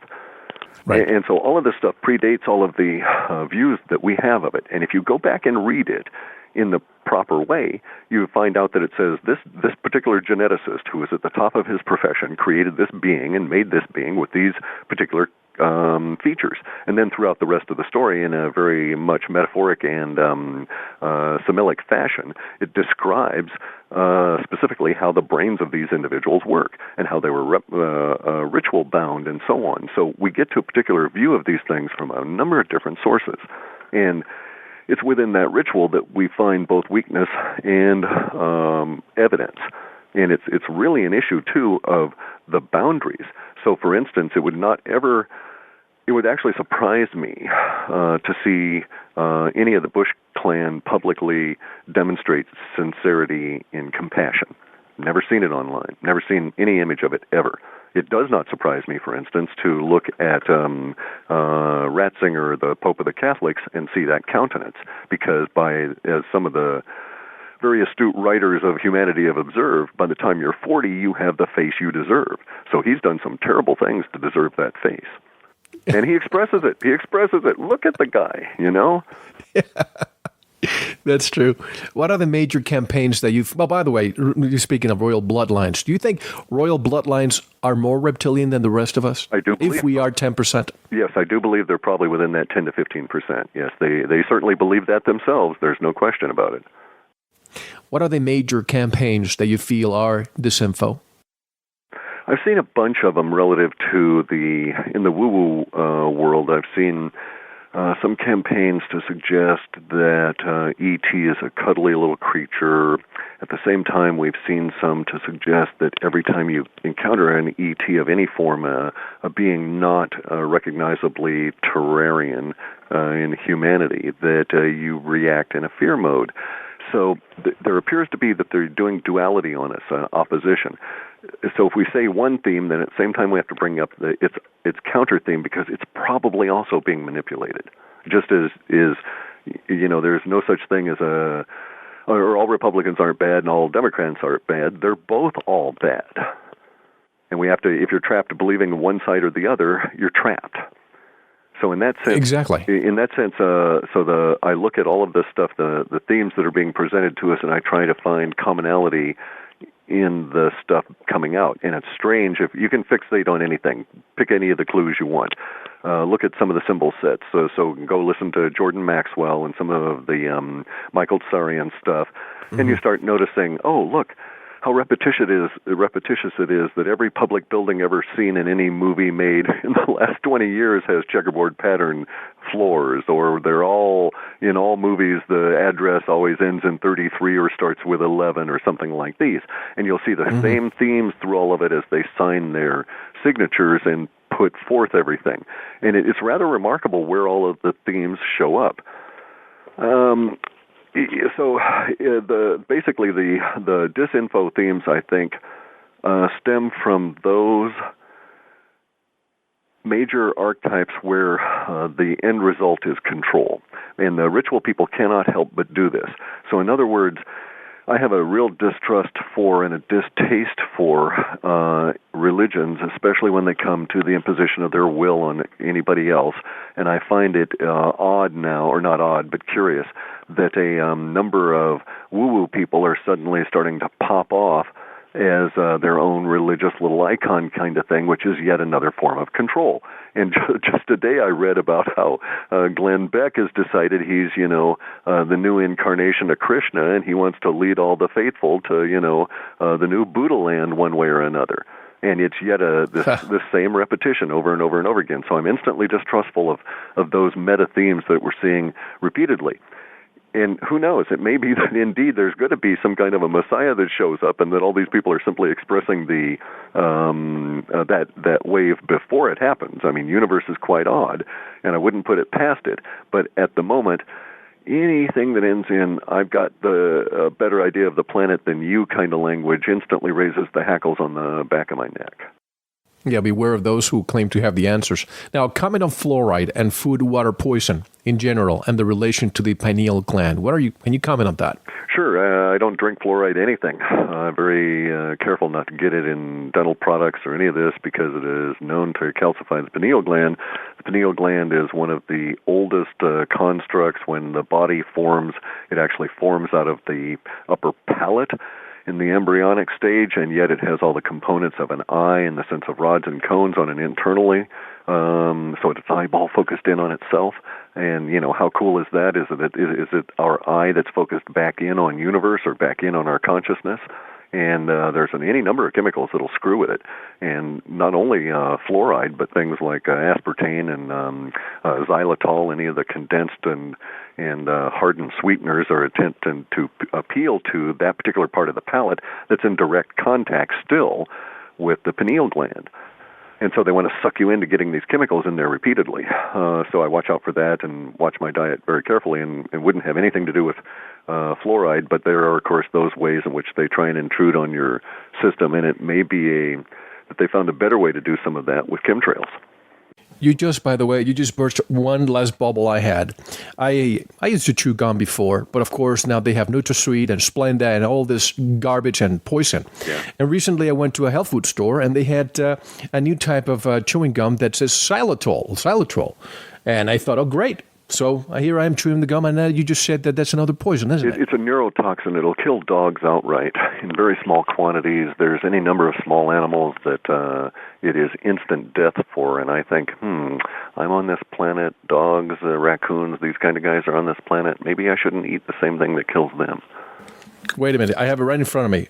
Is it xylitol? Yeah, it starts with an Xylitol, something like that. Xylitol. Oh my God! I had it in front of me, thinking this is my new spearmint gum forever. It's addictive. God. It's addictive as well, highly addictive. Oh, they don't. I mean, they probably would dispute that and haul me to court for saying it and all of that. But it's not good stuff. The vibrational quality that comes off of any of these complex chemicals must be distrusted. There's some basic rules you can operate with that seem to have stood me in good stead, right? And that is, I'm an omnivore, but I choose not to involve my energy vibrations, my digestion that feeds those energy vibrations in the consumption of flesh foods for a number of different reasons, one of which is that the complexity of the molecules and so forth, the energy presented, requires a destruction phase before it can be consumed by my body, because my body doesn't like these long-chain complex molecules. And so, for instance, the high-fructose corn syrup is broken down to get, theoretically, to yield fructose, and along those kind of lines. Xylitol is yet another form of these long-chain molecules. You'll find that all of those kind of chemicals that are antithetical to the human body, in my viewpoint, all fall into that category. They're all long-chain, complex organic molecules. Aspartame, all of these things that go to great trouble to smack all these little bits and pieces together, and yet still retain the simple sugars that attract your tongue. And it's incredible how they word things. It reads, sweeten. I don't want to spend too much time on this, but I think it's important for people like me who don't want to consume NutraSweet or aspartame or the new incarnation, which is xylitol, right? Exactly. Sweetened with 100% all natural, non-GMO, gluten-free. And you think, great, it's a health food store. This should be good. It's going to the trash can. That assumes the people that are running the health food store are not part of a chain and know what they're doing. Because, see, if they're part of a chain, they may have no option. They must carry some of this stuff because of the pressures that are put on them. And many times they just don't know. But anything that'll kill dogs outright, like that, and act as a neurotoxin in the process, cannot be good for a primate. We don't share a lot of the same DNA structure, but we share enough that it enough. Yeah, right. Let's be cautious. That's my approach. Besides which, I know the personalities behind a lot of the sugar industry, and they trace back to Donald Rumsfeld and his other reptilian cohorts. Of course, and we'll remember. And also, let's go back to the idea of fractals. Sorry to interrupt. Here we are yet again. We were talking about fractals relative to the Zionists and their actions and how they're going to retry the same thing at a bigger level. Yet again, it was NutraSweet, it was aspartame, it was what, and now it's xylitol. It's the same pattern again, the same ritual that they're attempting to sway us with. At some point, humans wise up. Well, I just wised up by listening to what you had to say, and I'm going to probably take a copy of this audio to the person who sold me these chewing gums. Anything special come to mind when thinking about the data from a Canadian perspective? This is a Canadian, of course, asking that question. There's some actually positive things about the North relative to the Terra entity. There's a lot of positive things about Canada relative to the global pop entity. There's a great deal of negative things relative to the powers that be entity. Again, a subset of which is that the idea that all of Canada is the private preserve of the reptilian clan that calls themselves the Windsors, and that anybody who thinks that, oh, well, no, it's although the land is owned by the Crown and we own the Crown, is deluding themselves. The powers that be are going to attempt occupation when things get really bad. It's their fallback position, number 2 to Australia. But again, that's good, in a sense that they figure it will at least survive some of the upcoming whatever. So safe havens for them, if you will. Correct, and there's been a lot of activity. One of the things you like to follow when you do a Buckminster-Fuller-style analysis is to follow the cement. Cement is a curious structure, or curious thing. It's required in all modern building in vast quantities, and it's very expensive stuff to produce. It's 10 times the cost of energy to produce it over almost any other building material. So it can be tracked energetically as well as in physical materials. And it always requires something else, which is gravel. If you see cement being used in vast quantities without any commensurate use of gravel nearby, then you know that they're pulverizing the gravel and creating it underground, and you're dealing with an underground structure.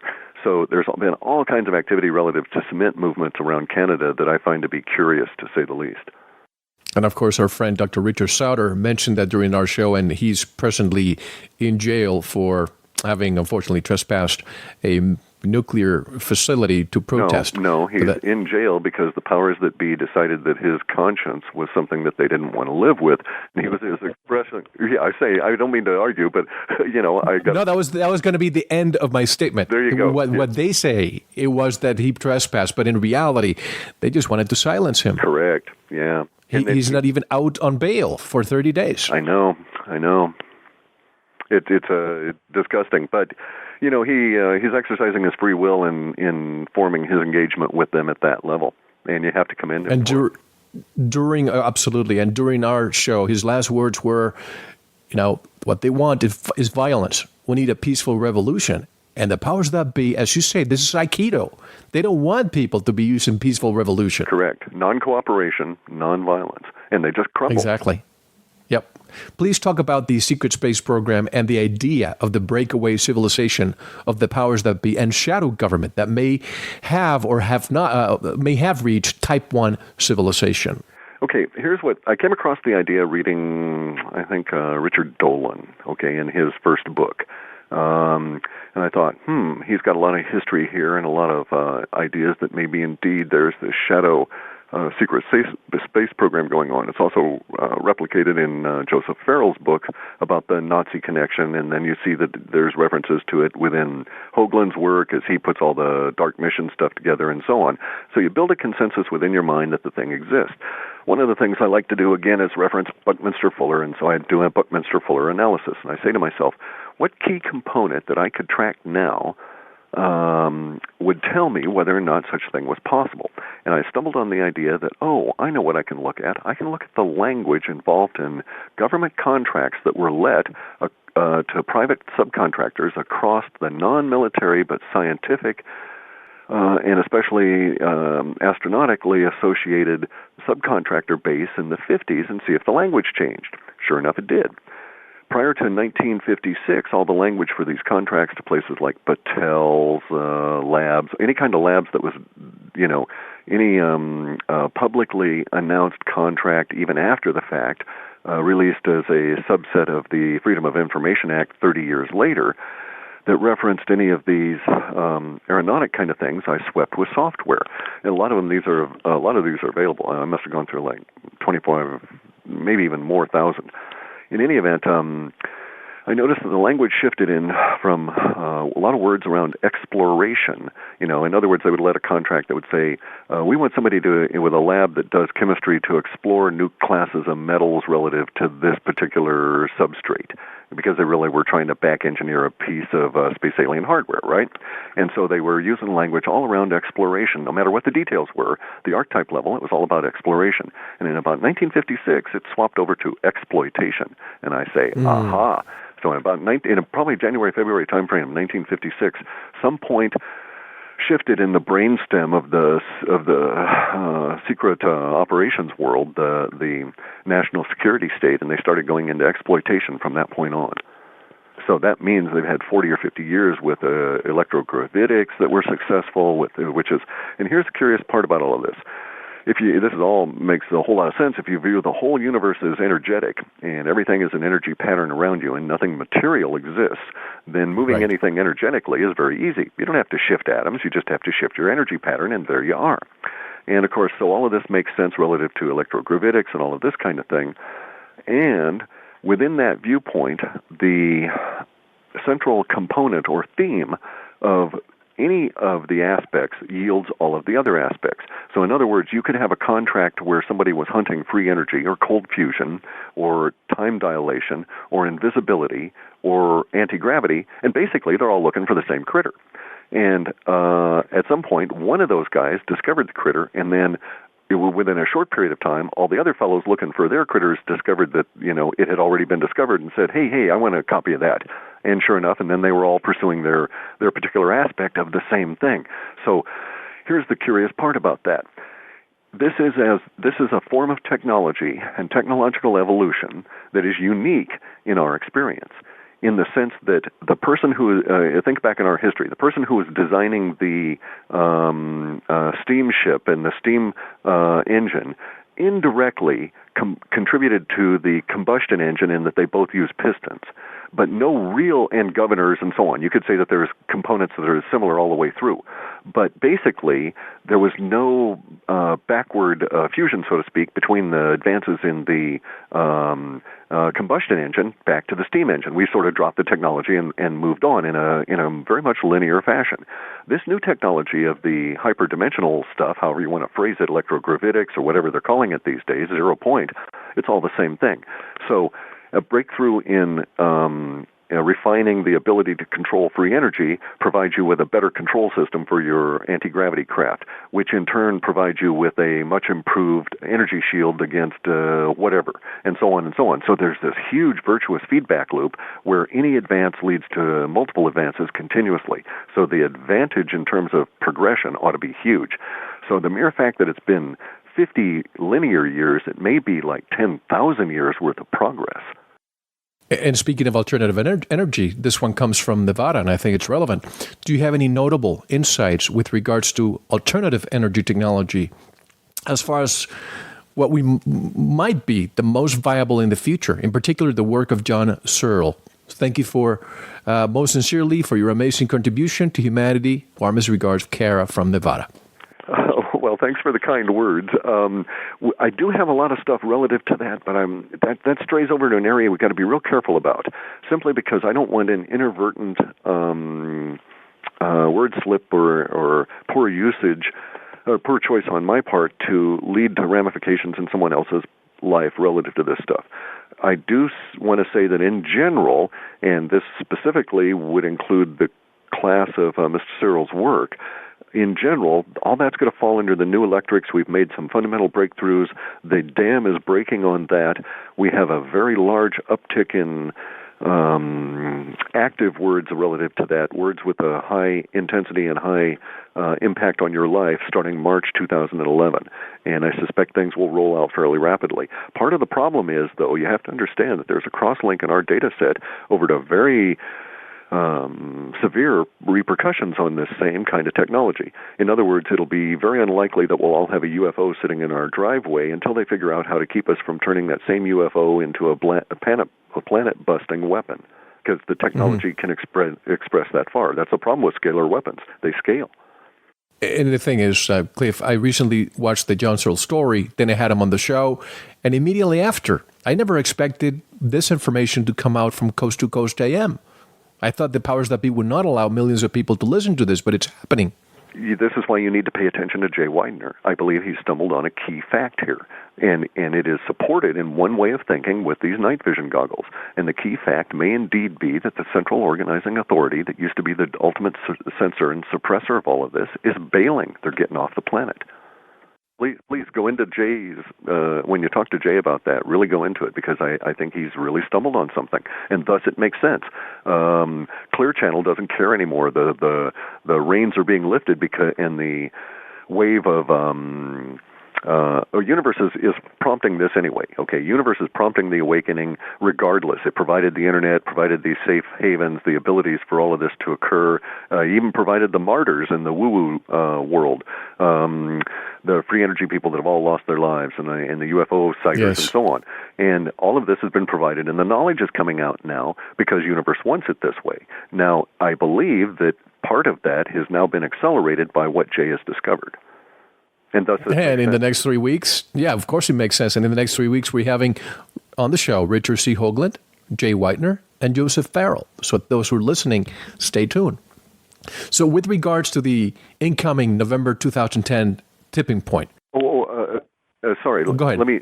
My mind is a little bit. I'm getting tired here, but I need more coffee. But let me jump back to that previous question about the breakaway civilization.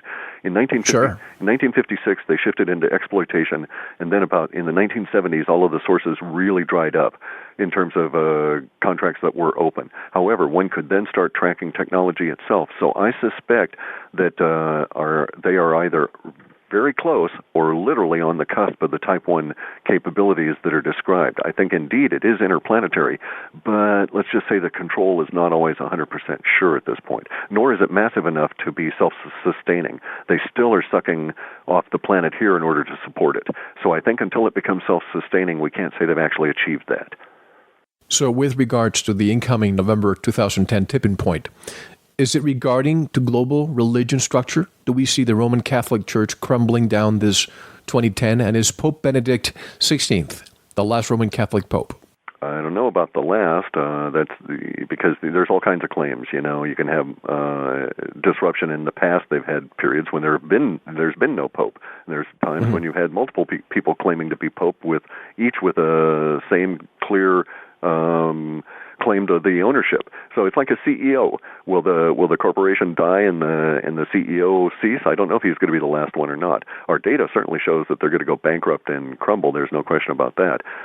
The language is also being fulfilled with the recent subtexts that are running through much of the European press about how Catholics are abandoning the idea that there's any infallibility, and they're also now starting to clue up to the fact that Benedict's brother was a key component to this, that Benedict himself is probably deeply involved in the pedophilia and all the other horrors, and it may lead to a giant exodus from the church.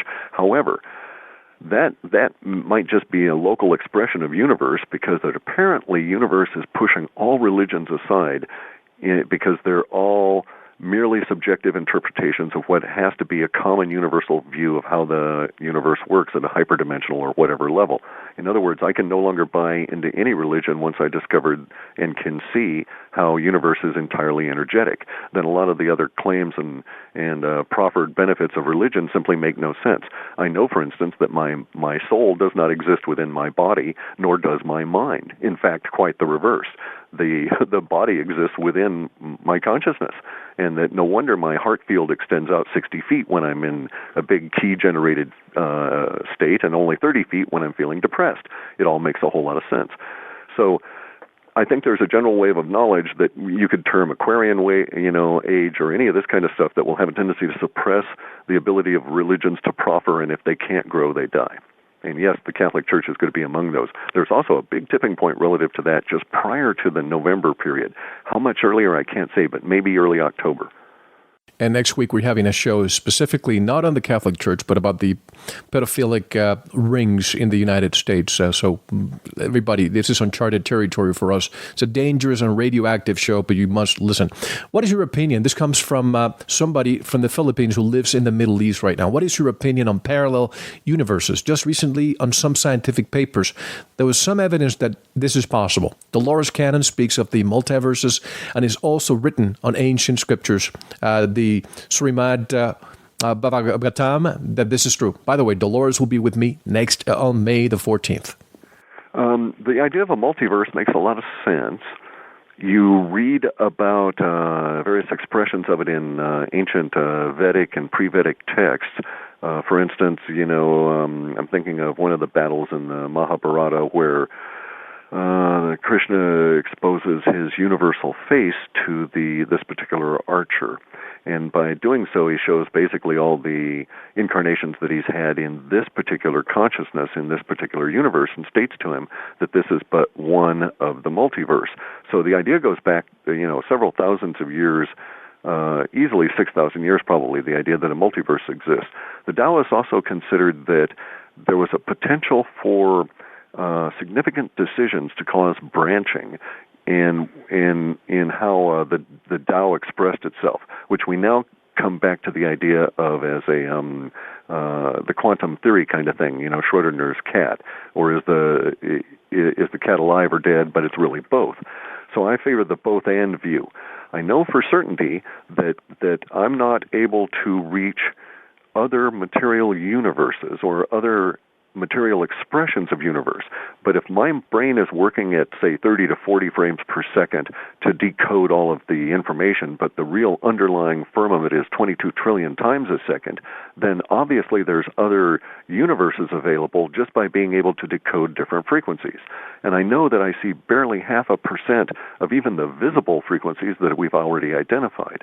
So it certainly exists at other levels of vibrational state, no question. And this is the same person. My natal origins is based in Southeast Asia, the Philippines. Is there any safe place or safe haven within this region with regards to the impending polar shift, excluding Australia and New Zealand? I don't think so, but I don't know. It would just seem logical that the volcanic underpinning of places like the Philippines and Indonesia, Indonesia sits on what used to be Toba, which is the largest supervolcano on the planet. It doesn't seem that those are very likely, but I have no sure and certain knowledge. I'm not a prophet, I can't say. But on an analysis, I'm kind of a little bit worried about Mount Rainier over here, just based on what must occur when that kind of thing happens. Also, bear in mind there's been a bulging of the planet that appears to be magmatic, and it was relieved when the Iceland volcano blew up there. But we still see large areas of bulging also swirling around the planet. So I suspect a lot of other volcanoes would go, and therefore the Philippines is likely, probably in general, less safe than Australia or the Gobi Desert or someplace. That's why they call it the Ring of Fire. Correct. Better learn to like marshmallows, yeah. Exactly.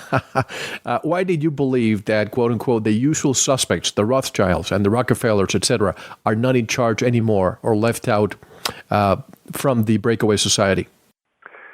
I don't believe that they're not necessarily in charge, nor do I believe they're left out.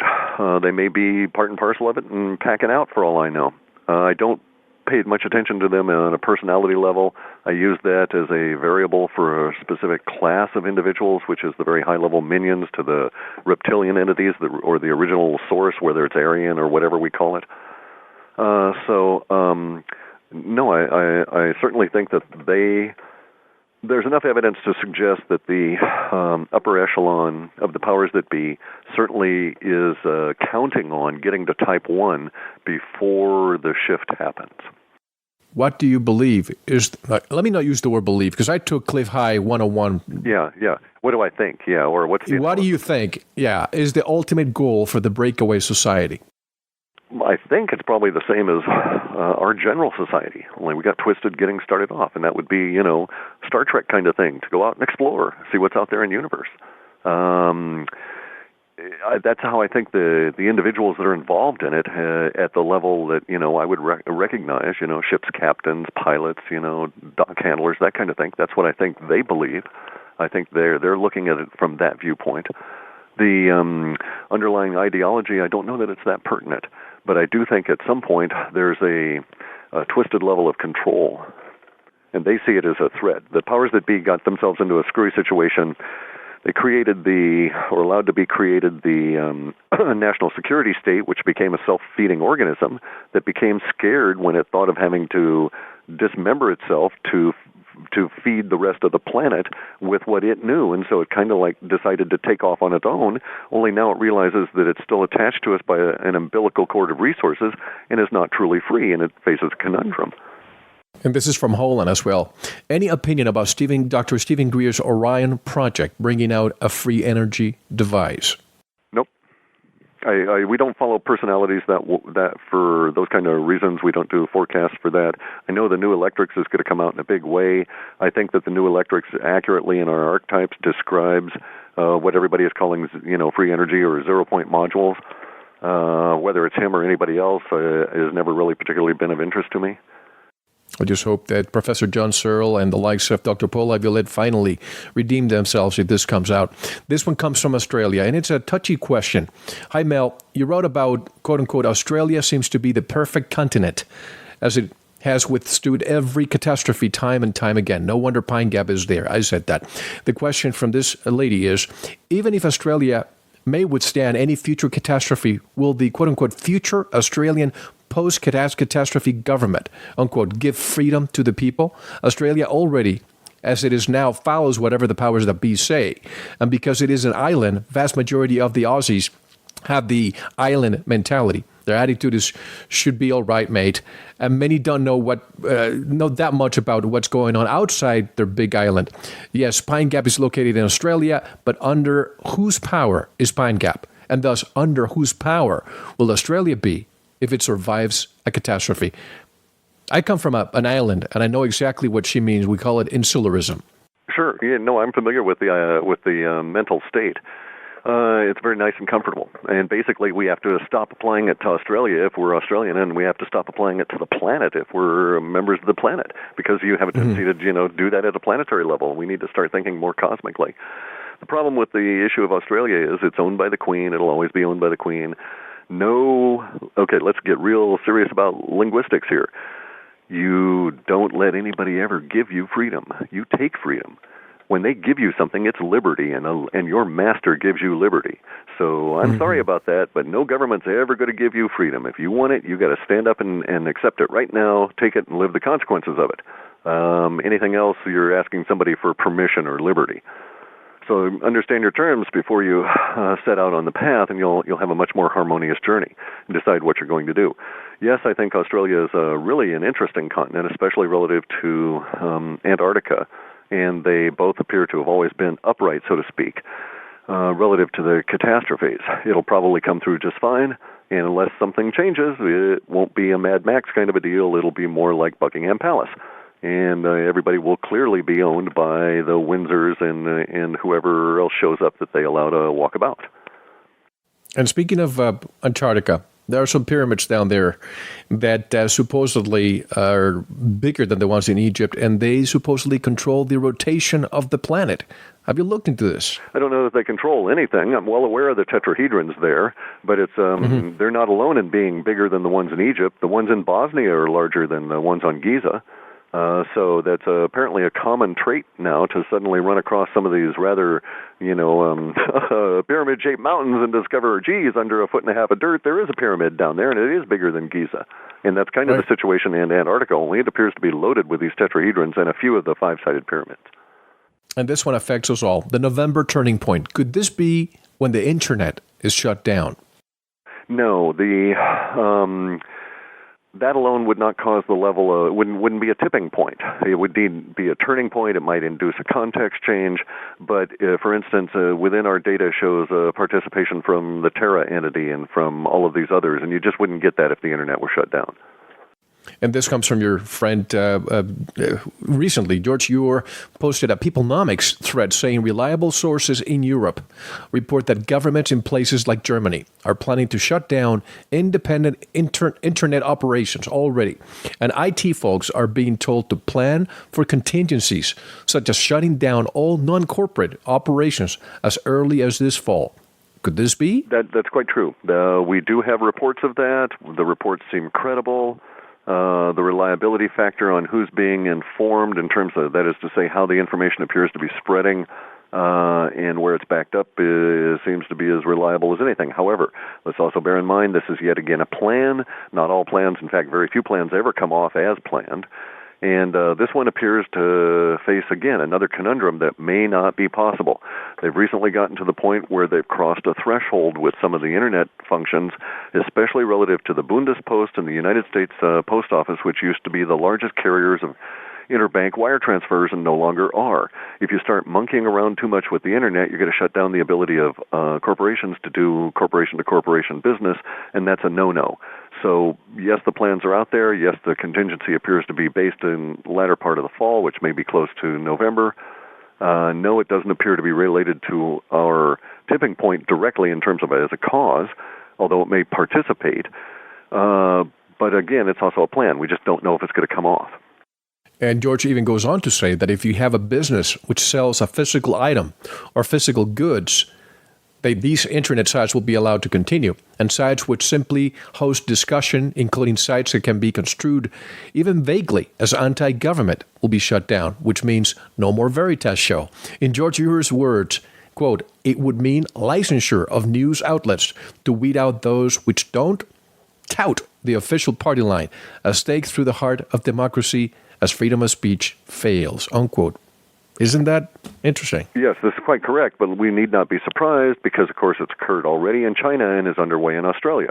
Australia is doing censorship at the Internet, or at the major connection point. As you say, their insular attitude and position allows them to funnel, and so they've got censorship at the funnel point. So, for instance, you can't reach probably, I don't know, can they reach Veritas in China? They certainly can't reach Half Past Human. That's a good question. I have a couple of people from China who listen to a few, actually. Well, very interesting. No one from China is reading my site because it's been officially banned as promoting superstition. Maybe they'll shut us down after they'll listen to your show now. Well, sorry about that. Geez, didn't mean to bring that on. Let me just say there are ways to continue. You can host your website in another country. However, we'll know the backbone of the Internet resides in the United States and can easily block any of us. Would that be, Clif? Correct. The way the Internet is set up, even though there's now distribution, the DNS services and everything, is still all funnels back to governmental control at a very tight bottleneck. But their issue is, again, quite real. So much of the corruption that feeds the political structure is now Internet-based, that to shut it down shuts down not only the official structures, bank to bank and so on, but the corruption layer that is required for politicians to continue to get their cut and so on. So they're in a real conundrum because they can't tell everybody, oh, well, you can't shut down this, I need it for my bribes, and without saying that they need it for their bribes. And it's also interwound that the complexity of it is going to be really something to watch if they try and separate it out. But that, again, has been proffered as a plan coming out of Central Europe.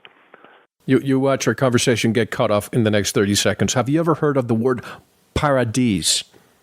Paradis meaning the Israelis bought this piece of software that allows, their spiders to actually go inside banking operations worldwide, etc. Yeah, I've run across it. We were aware of efforts as early as 1999 towards this regard. It doesn't matter, though. It's kind of like a moot when you discover that the chief banker of the Vatican is the Rothschilds, or that the Knights of Malta own the International Monetary Fund. And therefore, if the International Monetary Fund was at the center of the regrettable death of the upstanding people in Poland, then it was the Knights of Malta that had them killed. Therefore, it's Catholic upon Catholic crime. Oh, we're going to be talking about that in a few minutes, but somebody I know, an American in El Salvador, sent me, and I talked about this with Michael Tessarian, and he couldn't believe it. The largest U.S. embassy in the Western Hemisphere is in El Salvador. He took some pictures. He saw a German car going inside the U.S. embassy with a swastika behind it, and the name of the street where the U.S. embassy is located is the Order of Malta. What does that tell you? Well, also look at the name of the country. It's the only country in the planet named for the Savior. The Savior being a particular myth that goes back and is in control of a lot of people's minds. The whole idea of an external Savior does not exist prior to I want to be careful about this, and there are some components of that exist in the Vedic, but really prior to about 7,000 years ago in religious literature, you don't see the idea of an external savior, and from that point on it becomes concentrated and becomes a major central point of the control structure around which the faith-based religions are built, and includes some of the componentry of Hinduism and Buddhism, because now they're attempting to use Buddhism as a point of control in which basically Buddhism has no God as we understand it, and Buddha was not particularly any different than any other person, and so on and so on. But now it's become warped out again that it's yet again this whole savior myth.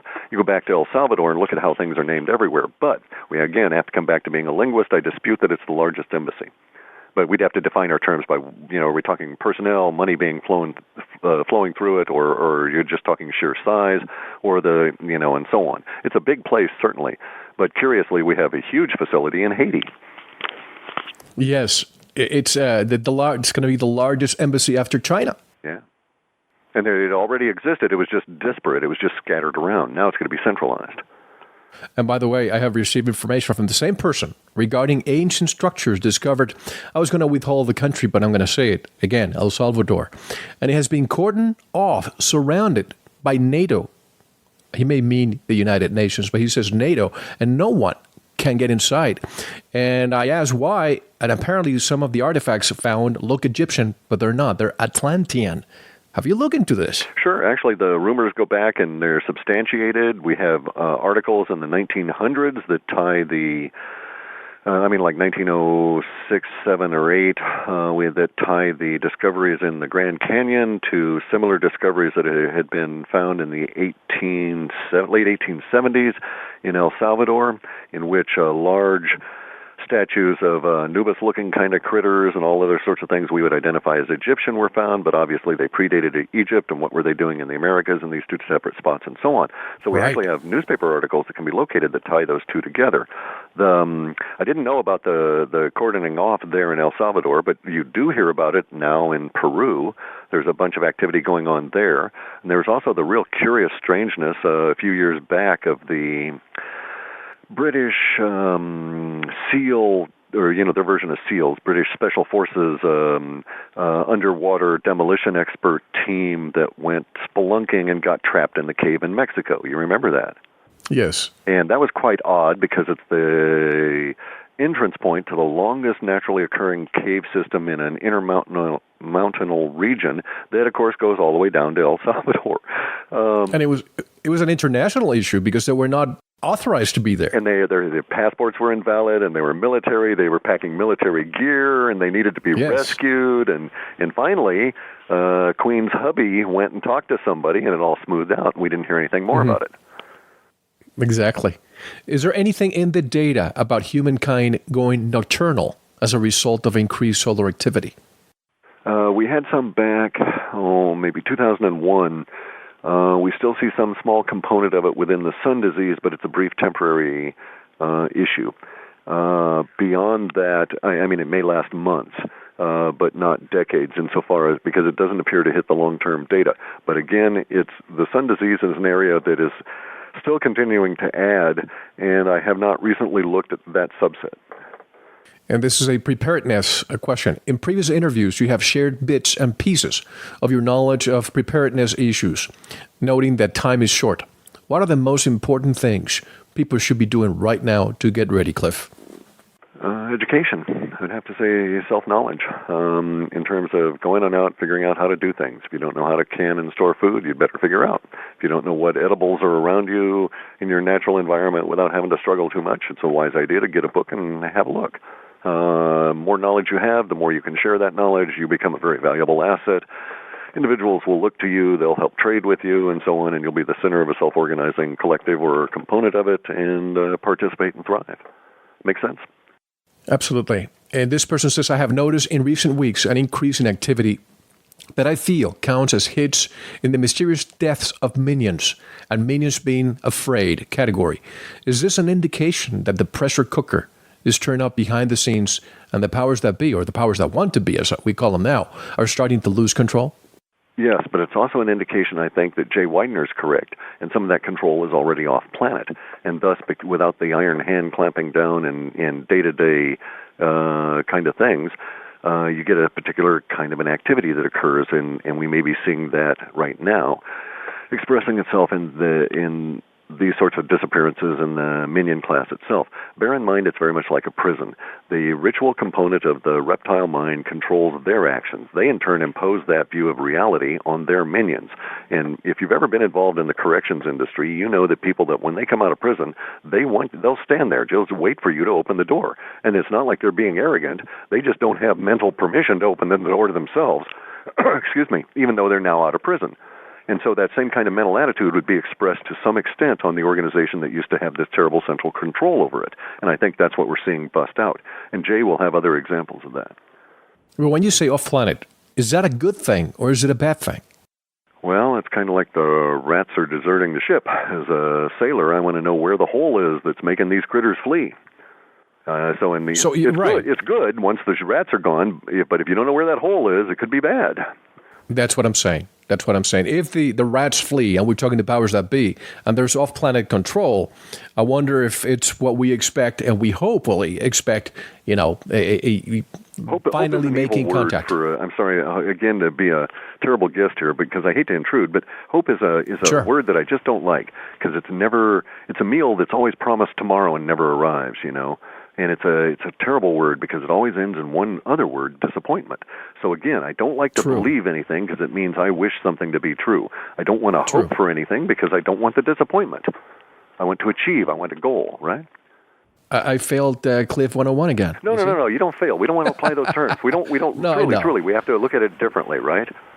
We just have to analyze what we're going to say and because we're also are constantly subjected to mind control, and that at least is one of the good things about meditation and Aikido. It allows you to understand what is your mind, how much of it you control, and what it is required to achieve that control and focus it and fight for it in the midst of everything else that's pulling you all kinds of dozens of ways.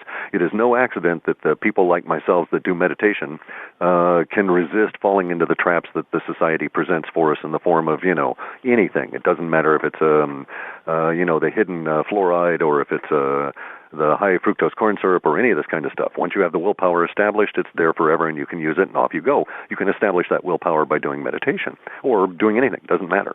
And so, because I meditated, I was able to quit smoking. Because I meditated, I was able to cure the eczema.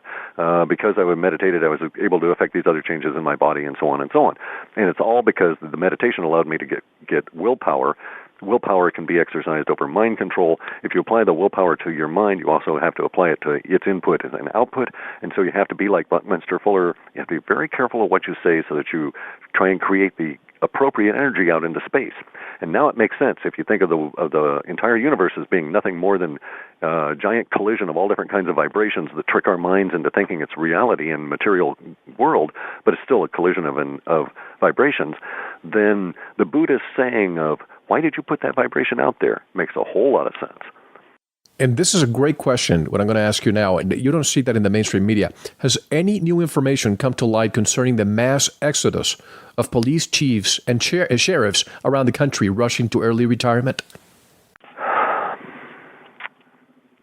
Rather not get into that right at the moment because it strays over into the powers that be thing. Yes, I can answer quite specifically, yes, we've got information about it. I don't think I have anything meaningful to say about it. By the time I do, it'll probably be moot. I would look for some more words about that to appear around July 11th. Do you know who Colonel John Alexander is? No, not right offhand. No. This person, military man, of course, I was going to have him on the show back late last year, and he said, nope, sorry, I can't. It's going to have to be after May, and you will know why. Those of you who know... Yes, I was going to say, boy, I know why. Yeah. Oh, okay. So you see, you're more connected.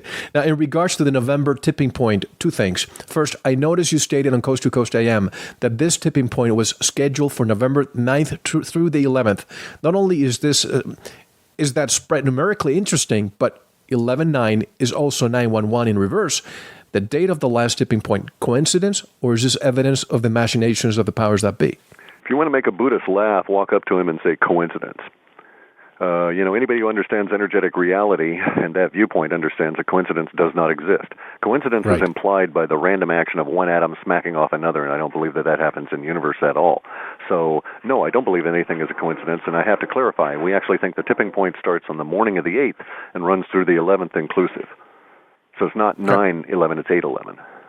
Now, it's 8/11? Yeah, the November 8th is the morning of the November 8th, late morning and not real early, but shading all the way and going all the way through the 11th until very late at night on the 11th. And then we get into a giant release period. And see, here's the whole problem with this. If we were just looking at the chart, we would have a period of very intense, gut-wrenching emotions lasting for 4 days, more or less, and then we'd have 2 months of release language. But release language could be good or bad. We could have a 2-month party as we discover we're not alone in the universe and we're all going to get our own Starship Enterprise and our own zero-point module. And we're going to learn this after a 4-day intense re-education around the universe because the space aliens show up and they show us the way things actually exist. And, I admit, low order of probability for that. But that kind of occurrence would indeed fit the language that we have. So, at the moment it seems like we're all frickin' doomed. But it need not turn out that way just based on the emotional summations around our tipping points in the release language. So up until we get close to that tipping point in the release language, we really can't say what way the release language is going to go. I have in the past always assumed it's going to be negative, and so far I've turned out right. But that doesn't necessarily mean that we need to accommodate that. And if you were a believer in or accepted the idea of some participation of the conscious mind in the creation of the energetic universe, maybe we could all concentrate and decide it wasn't going to be that way in terms of a negative outcome, and the space aliens were going to show up and show us how to do all this stuff and not meddle. And speaking of aliens, this person says, Clif, what space-based threats do you see in the data? For example, anything regarding UFOs/aliens, asteroids or comets, or anything that might be similar to prophecies from all over the world? Again, I don't like prophecy. There's an inherent control aspect to it, but yeah, we've got stuff in there. One of the things that is that showed up we named as remnants of Rama, because it looks like the space war that we see over our heads with these goggles is going to have a big casualty soon that's going to come raining down on us.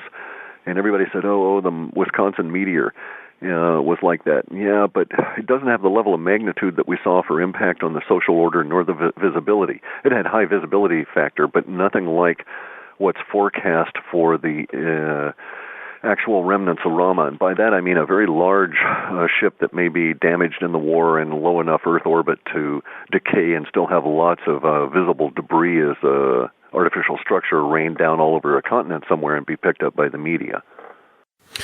I know you said July 8th marks the beginning of the quote-unquote revolution phase. It's actually shifted outward a little to the 11th. Our data is still dynamic, and yes, last time we looked it was on the 11th. And this would be eclipsed by the quote-unquote alien wars timeframe. Can you say if the data has solidified up towards a start date for the alien wars? And I think you just did, right? Basically, it could very easily be November 8th.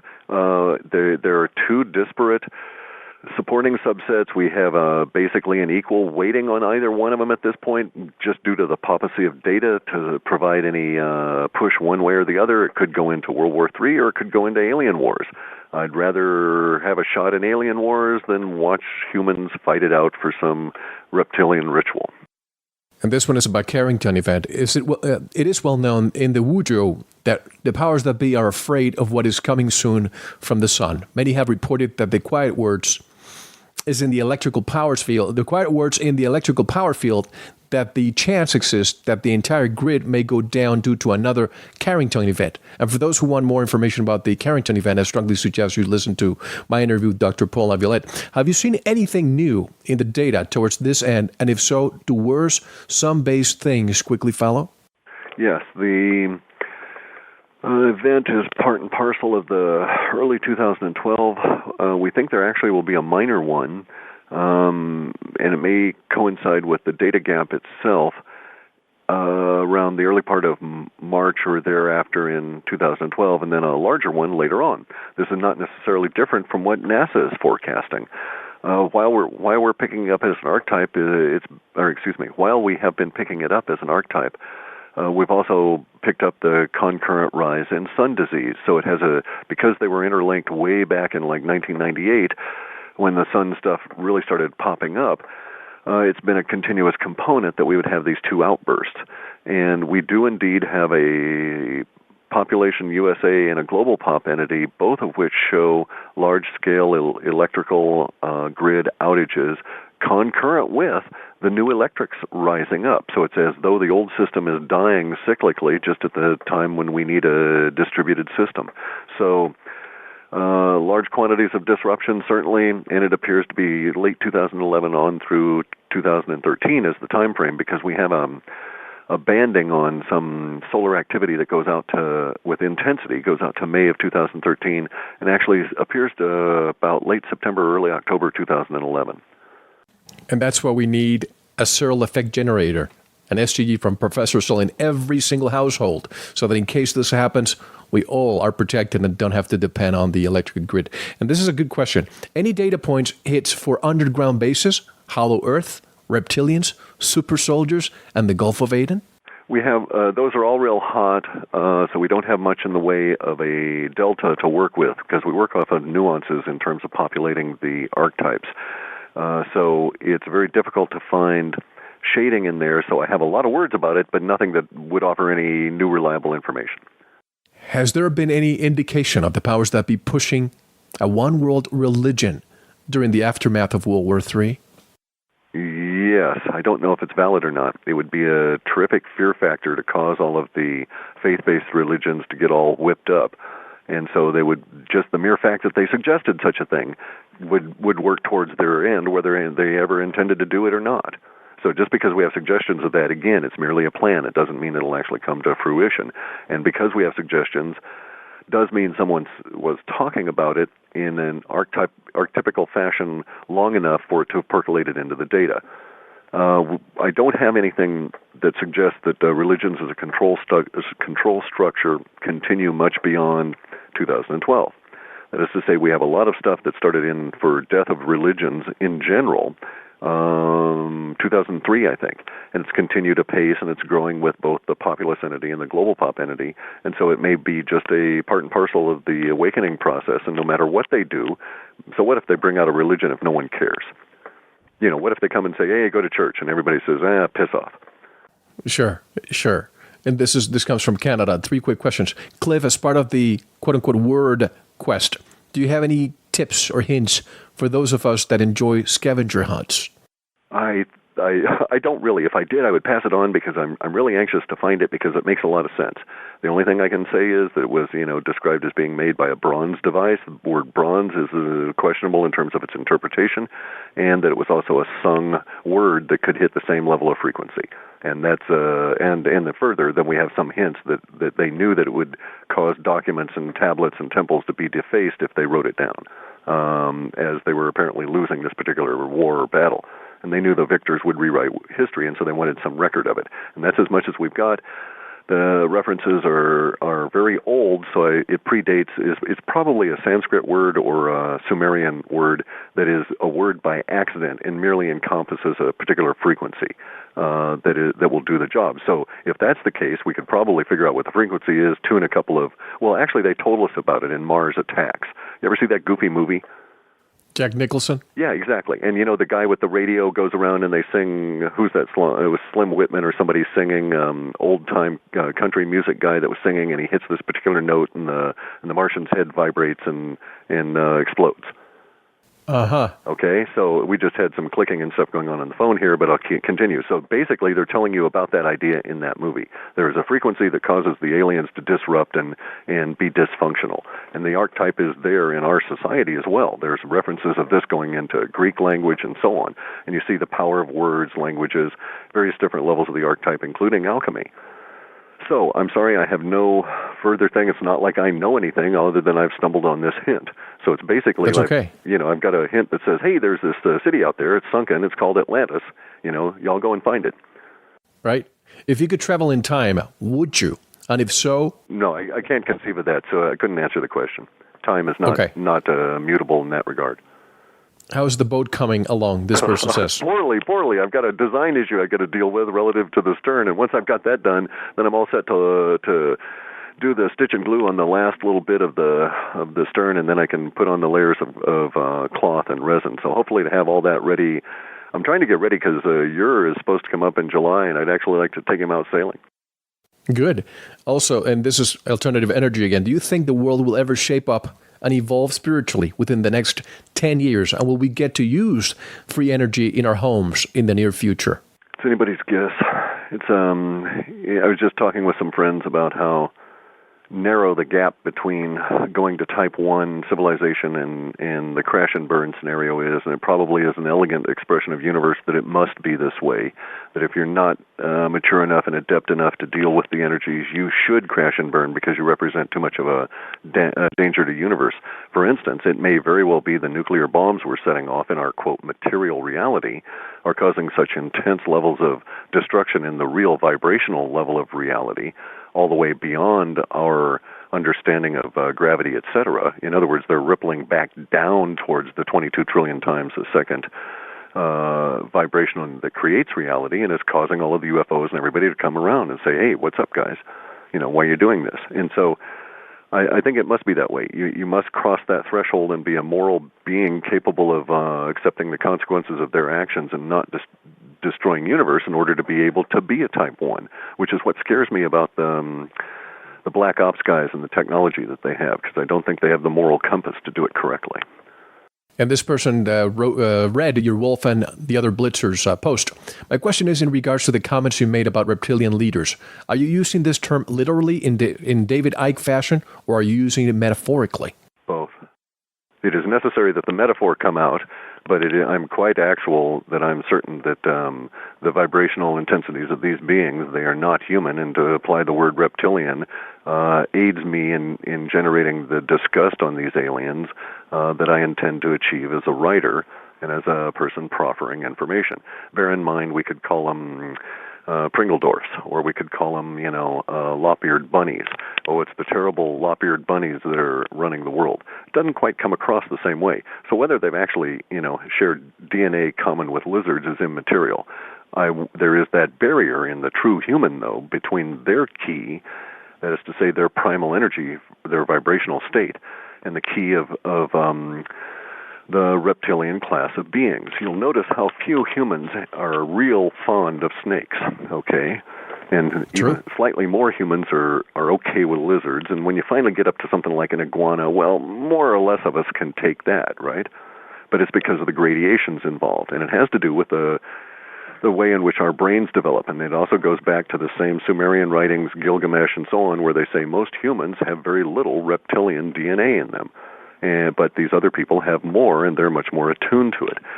And so the issue of my use of that term is quite deliberate, both as a writer, someone who's attempting to introduce an idea, and within that context, someone who's attempting to introduce an idea of disgust, because I want to cross that barrier in the human mind to bring up how terrible this actually is for humans from our viewpoint.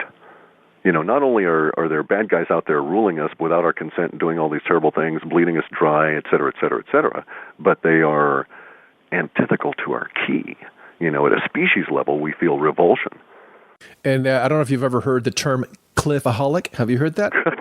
No, I hadn't. I have Igor keep a lot of this stuff from me. I just don't want to know that stuff. No, I hadn't heard that. These are the people that are addicted to the damn YouTube things. This comes from someone who claims to be a clifaholic. Hey, Clif, what's the thought process behind your last 2 posts on your website?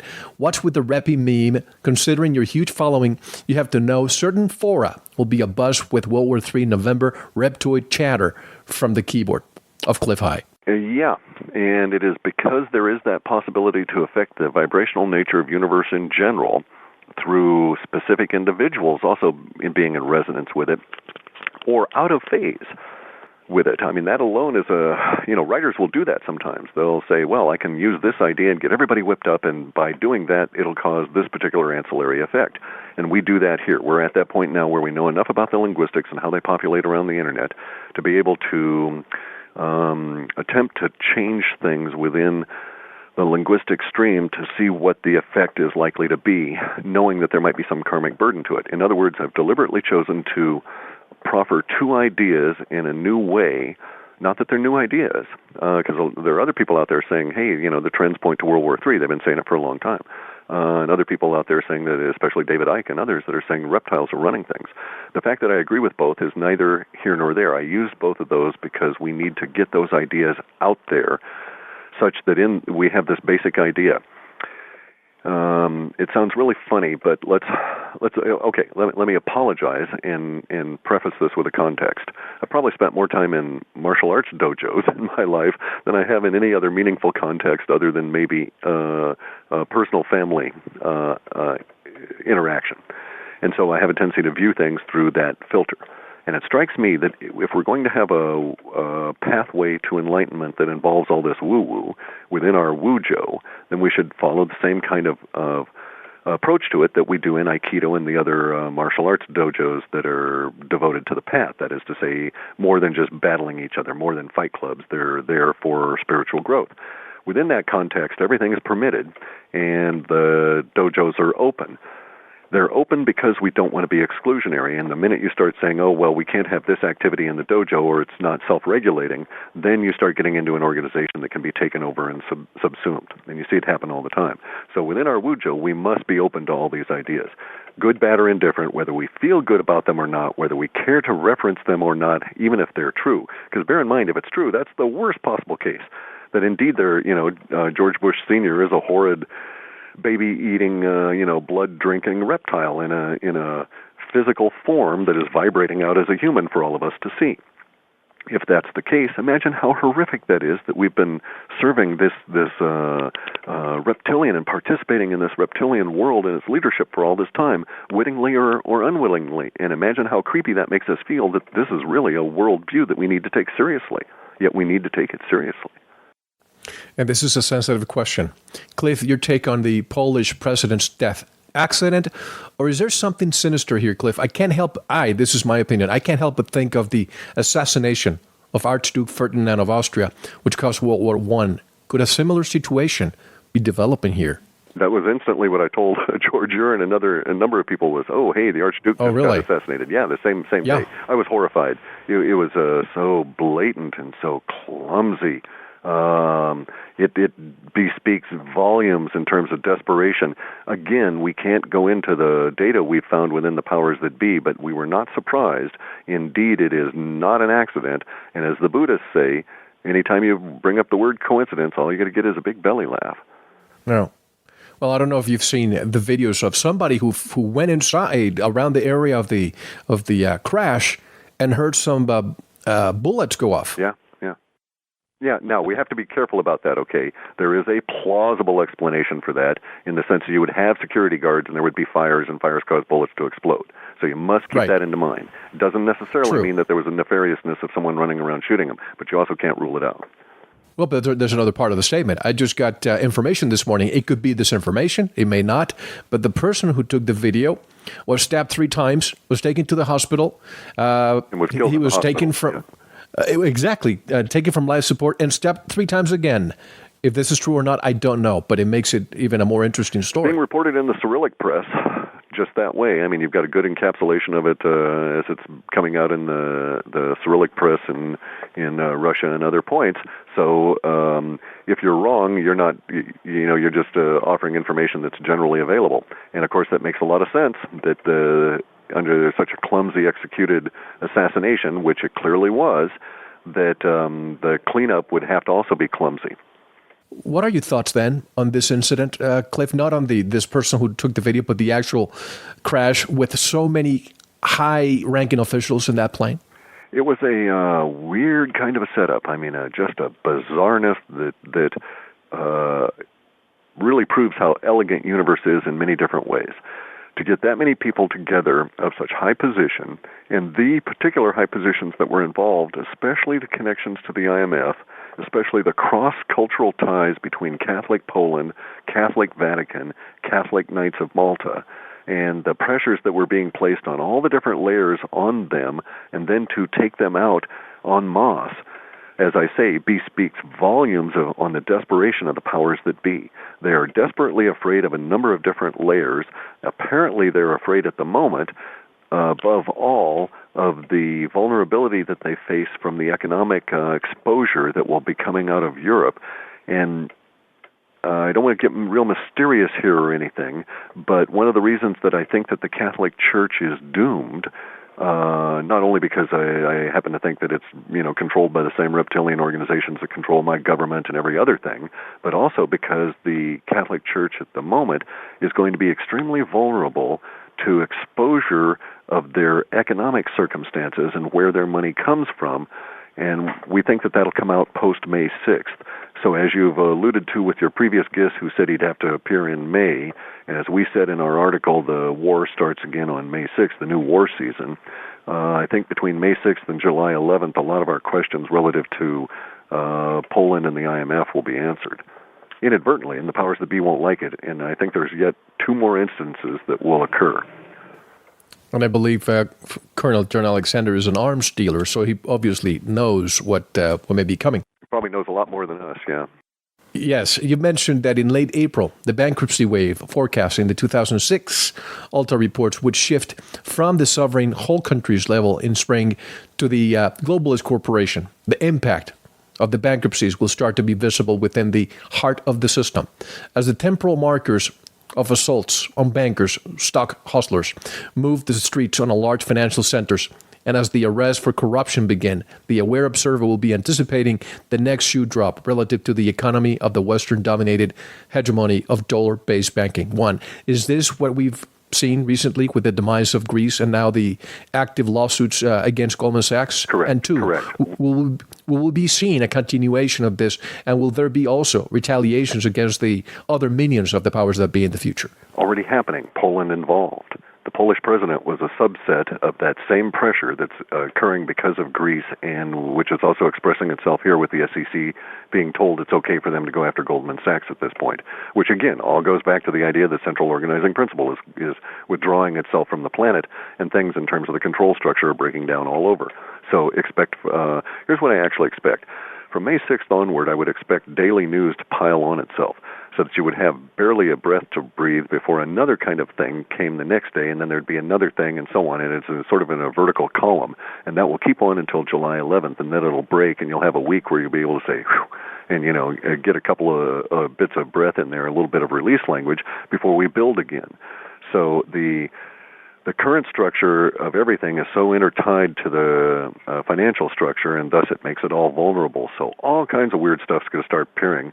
May 6th marks a particular point where everything is 100% vertical relative to our charts, and it also brings in specific things we don't want to talk about relative to the powers that be, but it should become self-evident between then and July 8th. And if we were to have the same conversation with the same questions in July 8th, you'd be able to answer them yourself, I think. Or, excuse me, July 11th. I'm sorry. It has shifted outward. And by the way, ill winds, you mentioned that in previous Alta reports. Is there any recent evidence that this wind is the Icelandic volcanic eruption? Bear in mind, the ill winds was always seen in 2 entities, Global Pop and in Terra.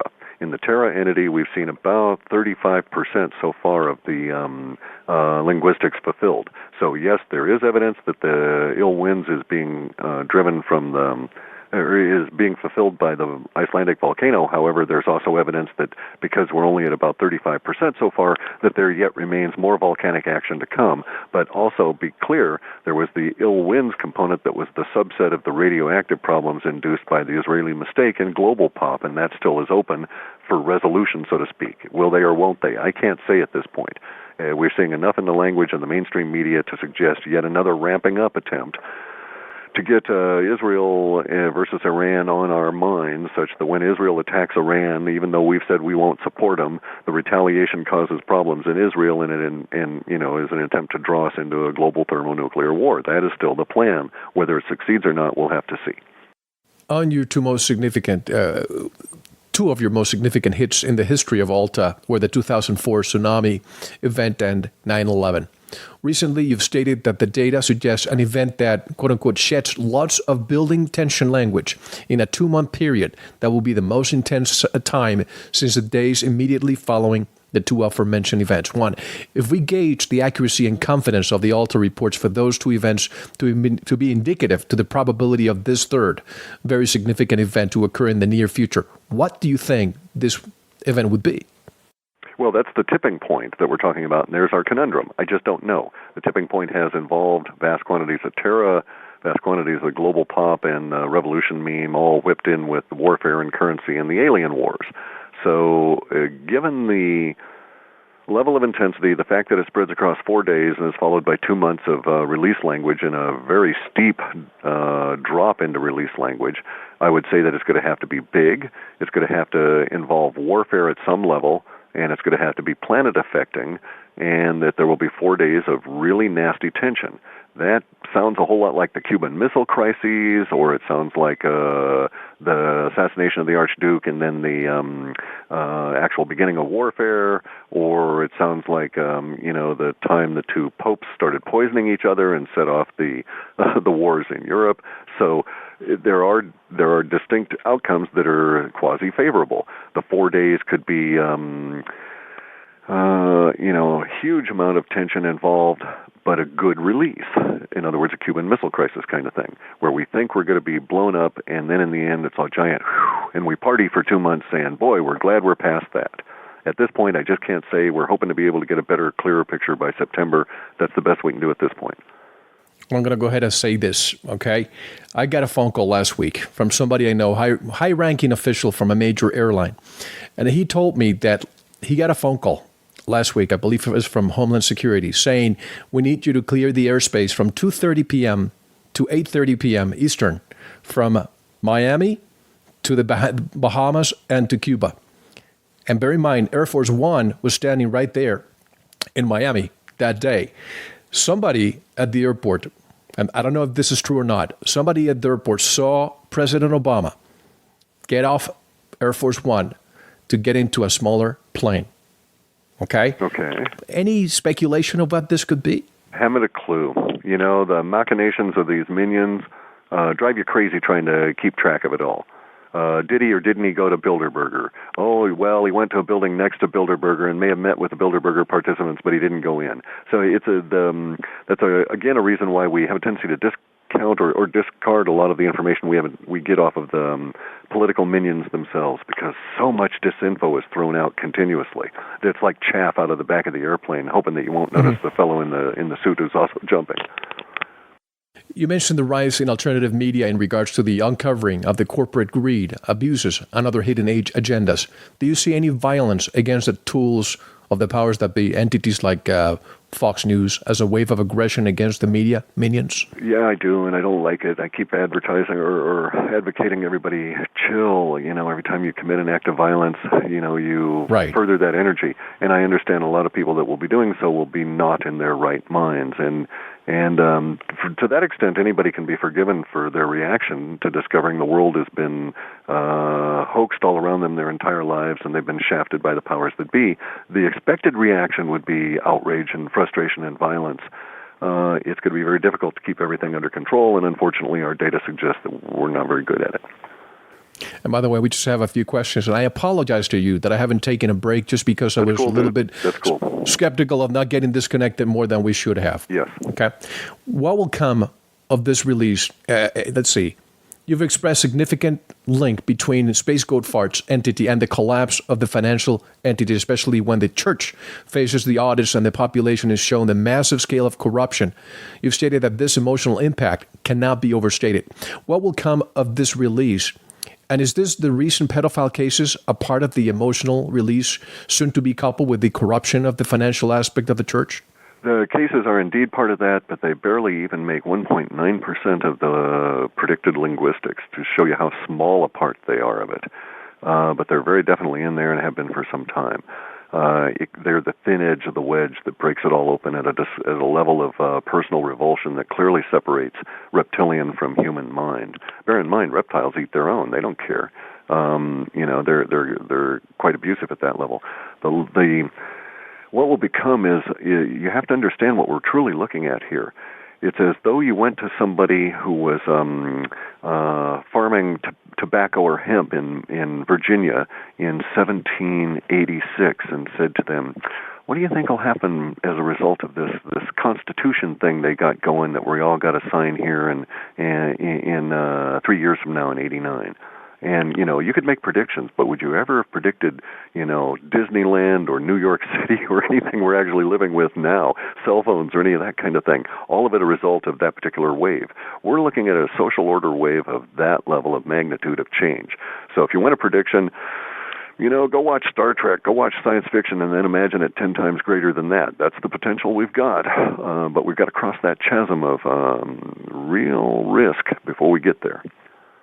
And with the recent jailing of Richard Sauter, a whistleblower and Veritas veteran, and with Richard Dawkins' recent attempts to at legal action against the Pope, are we seeing the pieces moving in regards to last-ditch efforts of the powers that be against the rising actions of the population, exposing the powers that be for the global slave masters that they are? I truly believe that I'm of the opinion that is the case. The conclusion is quite justified that every single action that is piling in there now has raised their level of desperation disproportionately because they're now facing a rising wave that they had feared all along at the same time that their backs are being threatened by whatever it is, the solar cataclysm or whatever it is that they truly fear here. So expect actions like Richard's to become disproportionately effective as we go forward. And in fact, we may see that he causes ripples all out of proportion to his single act of standing there saying, come and get me. And it's the same thing with Gary McKinnon. They had no idea the can of worms they were getting into when they decided they wanted that guy. They thought it'd be a nice, easy snatch job, and then they'd be done with it. He would disappear somewhere, and, casual sort of a cleanup, pay off a few relatives, and that's it. And look at the mess they've gotten there. They've got people like myself out there scrounging to get these third-generation goggles in order to watch what's going on, all because of that fellow's actions. That ripple is directly connected all the way through in universe. So, go ahead. I'm going to get some goggles and a good laser pointer, and you and I are going to be exchanging videos with the audience very soon, I hope. I've built an adapter for my video camera, which camcorder? Camcorder, yeah. Correct. The problem is I get very few clear days to do views because we're so heavily chemtrailed where I am and or, sucked in due to weather. So I actually expect more out of Jay Widener's efforts, and he's putting on a full-fledged push on it down there. So that's a problem with me. I have no real clouds. I have man-made clouds all the time. Yeah, it's a real impediment, and that may be one of the reasons. But sooner or later, especially if the data is correct, we'll see the rise of the alien wars meme by physical evidence raining down on our heads. I kid you not. That's what the information is though a large one of these large 20-mile-long rectilinear ships, is in a low enough orbit to be degraded to where bits and pieces of it rain across a continent somewhere. And since you mentioned Gary McKinnon again, do your data suggest any idea of what he actually uncovered or what his fate might be? I can't go into his personal condition because we don't do that for individual personalities for a lot of different reasons. But I can say that everything he uncovered is all the stuff that Joseph Farrell and what we've been discussing, the secret, the rise of the national security state and their success from 1956 onward, and what it's grown into now. And can you hear me? Yeah, we're still there. Something's going on, but I'm still here. Yeah, whoever's listening, I hope they learned something. Have you ever had any attempted security problems with your servers or your entire production? Yeah, constantly. Production by any outside invaders or hackers? Yeah, we have crackers. There's a difference. Again, we're linguists, and so we drive people crazy, but it's a cracker who breaks into a secure system. Hackers mess around, and they do different things at different levels, but the people that actually crack the security are the ones that are the pain, and I've got them trying to come into all the various different ports and all this sort of thing, and we've had to set up honeypots. It's a real production. And, out of the number of servers, I've got maybe a fifth of them are devoted to just drawing off the flies. And is what has become of the Tea Party a seed of the powers that be want to incite the riots forecast by the Alta reports? In this case, will the vitriol of the many ignorant masses involved with the Tea Party, I'm not going to repeat what the person wrote after, work or against the powers that be? The reason I ask is because much of the rioting against the banking entities may come from the seething anger of these groups. That's it's one of those things where it's a curse and a blessing. The fact that these people are getting together and looking at each other confirms in their own mind that their view of reality is good, that it is expressed and validated by other people around them. They have peer pressure in a positive sense supporting them. Their motivations, I don't question at all. The problem is that they're now becoming an organization. As soon as you're an organization, you're an instant target for the powers that be, who know how to subsume and take over organizations, and that's what they're in the process of doing. Whether they direct it into rioting is neither here nor there. Weather permitting, there will be riots against the banking structure as we go forward, simply because we have yet to see the huge level of malinvestment that must be shed, nearly 30 years of it, because we've been going in the wrong direction. So let me finish by saying that I don't know that the Tea Party per se experience is going to degenerate into riots, but I do know that, of course, that potential exists with a concentration of that level of emotion and the rhetoric that's being pumped out by, the Christ wannabes like Glenn Beck, right? And it's going to inflame everybody, so there's a real potential for that kind of agent provocateur status to use these already righteously frustrated and demanding people towards their own end. Will they be aware of it? Probably not, because I don't think they're really going to be self-analytical and look at what's going on around them. Now, we have to get back to the idea of why the Tea Party and the riots and everything will continue, and that is the malinvestment. And the malinvestment also goes back to the whole idea of the success of the secret space agency, which has been bleeding us dry. It's as though there's been a protection racket being run, taking trillions of dollars away from our economy while we go down the wrong trail with technology, and they get the good stuff. And we've reached the crux here where we can't continue down with this technology anymore, and it's all got to crash. As it crashes over summer, the pressures for people to join the Tea Party structure will swell by the hundreds and thousandfold. However many people there are now, it might be joined by 10 or 20 million by the end of summer, simply because of the level of destruction that's going to come out of this necessary shedding of the malinvestment. I also think that the conclusion is there that the SEC stuff is a preemptive positioning for certain politicos to get ahead of that wave, so when the wave hits, they can say, hey, we've been for months trying to watch out for you guys. We finally wised up. Yeah, we were dupes in the beginning, but we wised up at least ahead of you fellows, and now we're out trying to, get all this stuff back and so on, when in fact they've been, part and parcel of the whole thing all along. I don't know that I expect anything out of the SEC effort. It will depend on how much pressure we get over the summer in terms of how close we come to total social breakdown, and just how scared the politicos get as to whether they'll actually suddenly turn around and start prosecuting their friends and their buddies and their perverted bedmates. You see it in dictatorships all the time. When it gets real close, all of a sudden they start turning and consuming their own and attempting to lead their mob in their direction. Of course. And Clif, Ron Paul. What role does Ron Paul play in all of this? How is it still alive?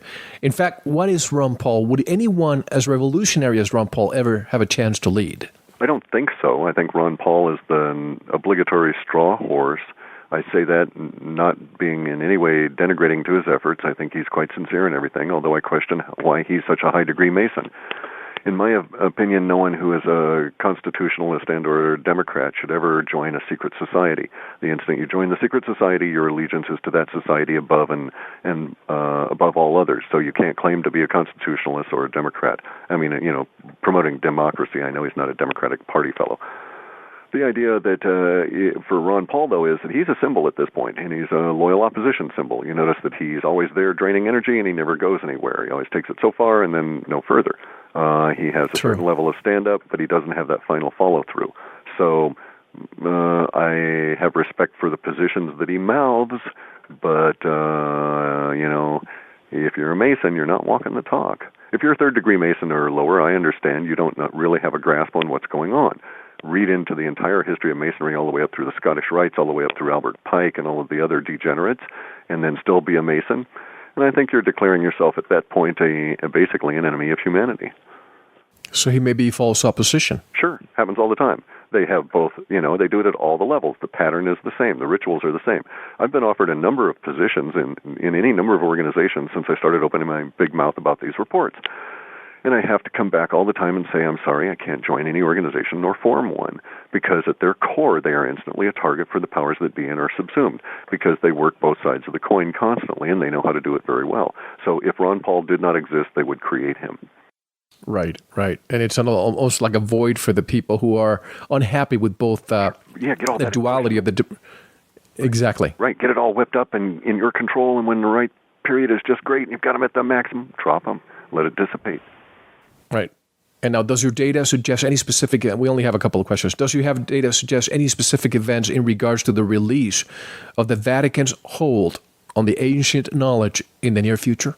It has. The hints we have are temporally related to the previous discussion on the fumes and the accidental videotaping of the non-world entity, off-world humanoid, whatever we want to call it. They're all temporally occurring. The major break there occurs at the same time, so it's all interrelated the same way that electrogravitics is related to invisibility and anti-gravity and free energy, just different sides of the same coin. So I think something busts loose. And all these events just spread out from that single point. Again, we think it'll be this year. I'm of the opinion from some of the data elements that we might see it as early as the late summer. I don't think it'll happen in the U.S. There's some associations for specific geographic areas that we think it might be over others, but by such small percentages that it is not worth even speculating. And the last question before you give us some concluding remarks, Clif, in regards to the ALTO's data surrounding our archaeological discoveries on the western coast of Central and South America, coinciding with sea level changes and rapid human movement to acquire the data or hide the evidence of archaeological sites, do the data suggest any linkage to western Cuba as a location of an undersea city of ancient times? Other data sets hint a recovery of lost technology and capabilities of a lost world coming to light. Any hints as to where these data sets suggest this may originate and who may make the discovery? If this has to do with Cuba, would this be many reasons why Cuba has been cut off from the Western world's scientists and archaeologists? Does the Navy have anything to do with what has been discovered there? Let's back up all the way and say that, Mel already answered the question. We'd already discussed in our forecast on the west coast of Cuba. No, Central America. And you were talking about El Salvador and how they're quarantining off areas there. That's specifically that particular webbot hit. Okay, because what they're probably doing is you've probably supplied us with one of our first hints that indeed that is occurring, that they have found that technology, and they're rushing in there to cover it up. And no, it's not Cuba. I'm sorry to say, we'd always thought it was the Central America. Yeah, Cuba has a whole lot of central issues relative to this. No, we don't have any specific information pointing to our Navy relative to Cuba. We do have a lot of associations with Cuba and hyperdimensional points, which lead me to suspect that there's probably all kinds of interesting stuff that other civilizations have built there simply because these hyperdimensional points are key to getting certain kinds of technology to work. But back to the archaeology component, I think we'll see even more examples come up of isolated areas all up and down the coast of Central America, even into Mexico, maybe even into Baja. I just don't know how far it'll go on the west coast there, where stuff will be found, and all of a sudden you'll just be, and forbidden to pass as they try and clean it up or sanitize it or haul it off or whatever. So, and here we go. I had not heard that, and you informed me that indeed we are seeing it. I was just going to write that up later, but basically that was my conclusion. Oh, okay, if they're actually doing that in El Salvador, that is one of those elements. They probably have discovered something really cool. And I have somebody with authority that wants to talk to me, but is looking for the right time to give me more information about this, and I'll keep everyone alerted, because this is a great finding if we can have it. And it has to deal with interdimensional portals. To many people, this may sound like science fiction, but it may be science fact. Clif, give us some concluding remarks. What do you want to tell the world? And do you want to say anything you have never said before? Well, let's stop for a second about the interdimensional portals. If you just look at the world or universe as energetic reality, then an interdimensional portal is just the ability to temporarily exit this level of frequency and appear in that same vibration state in some other level of frequency. And so it makes all kinds of sense. I mean, it just is part and parcel of what that energetic view of the universe must accommodate in its physics. No, I don't think of anything I've never said before. I mean, I'm irritated about inexactitude from a lot of the people in the woo-woo, but in woo-woo world who are out there making conclusions and passing along information that we need to all stop and examine. But other than that, no, that's about it. Oops, there we go again. There are those fellows. No, I guess that's truly about it. I'm just exhausted at the moment. My coffee has finally run out. I zapped you. And by the way, folks, Richard Sauter, Clif High, Richard Hoagland, Jay Whitener, Joseph Farrell, Jim Marrs, all coming up. You cannot even imagine all the information we'll be discussing. Clif, thank you so much once again for being part of the show. Are we expecting you again, providing another report in the next 3-4 months? We're looking to start the servers for that purpose in June. I want to try and cross the first of the crocodile teeth in the 11th of July and catch that change in language and come out with a report shortly afterwards. Thank you so much, Clif. Once again, how do we get in touch with your work? And folks, $10. The reports. Let's help support Clif and Igor and everybody else. Yeah, Igor eats a lot of pies, but no, we're doing fine. Universe provides. I never worry about it. You can get access to all of our stuff at Half Past Human, and no one ever should be a Clifaholic. I can't believe anybody pays any attention to me at all. You should go listen to people who actually work for a living, like Jay Widener and Richard Sauter. We're going to have to create a Clifaholic Anonymous. There we go, rehab. There you go. Yeah. Well, thanks for calling, Guy, and thanks for putting up with all of the bullshit from the powers that be here. Thank you so much. Take care. We'll be in touch. Okay, bye. Bye. And that was another great interview with Clif High. This show is as good as the questions asked, and those questions mostly came from you. So thank you for your submissions. When I say I'm simply a bridge between you and the guest, I really mean it. And as I said at the beginning of the show, we had to change the schedule for the following week to air Nick Bryant's show regarding the Franklin scandal. This story cannot wait any longer. Then, as promised, we have Niara Isley, Dolores Cannon, Richard C. Hoagland, Joseph Farrell, and I'm working on having David Icke and Jim Marrs on. And James Horak, if you're listening, and I think you are, here's an invitation to come on the show. I want to thank you, Veritas member, for your loyalty and support. Without you, tonight's show would not have been possible. And I leave you with a quote from Buckminster Fuller, and we can apply it to Clif High. I'm not a genius. I'm just a tremendous bundle of experience. Thanks for listening. I'm Mel Fabregas. Until next week, be well.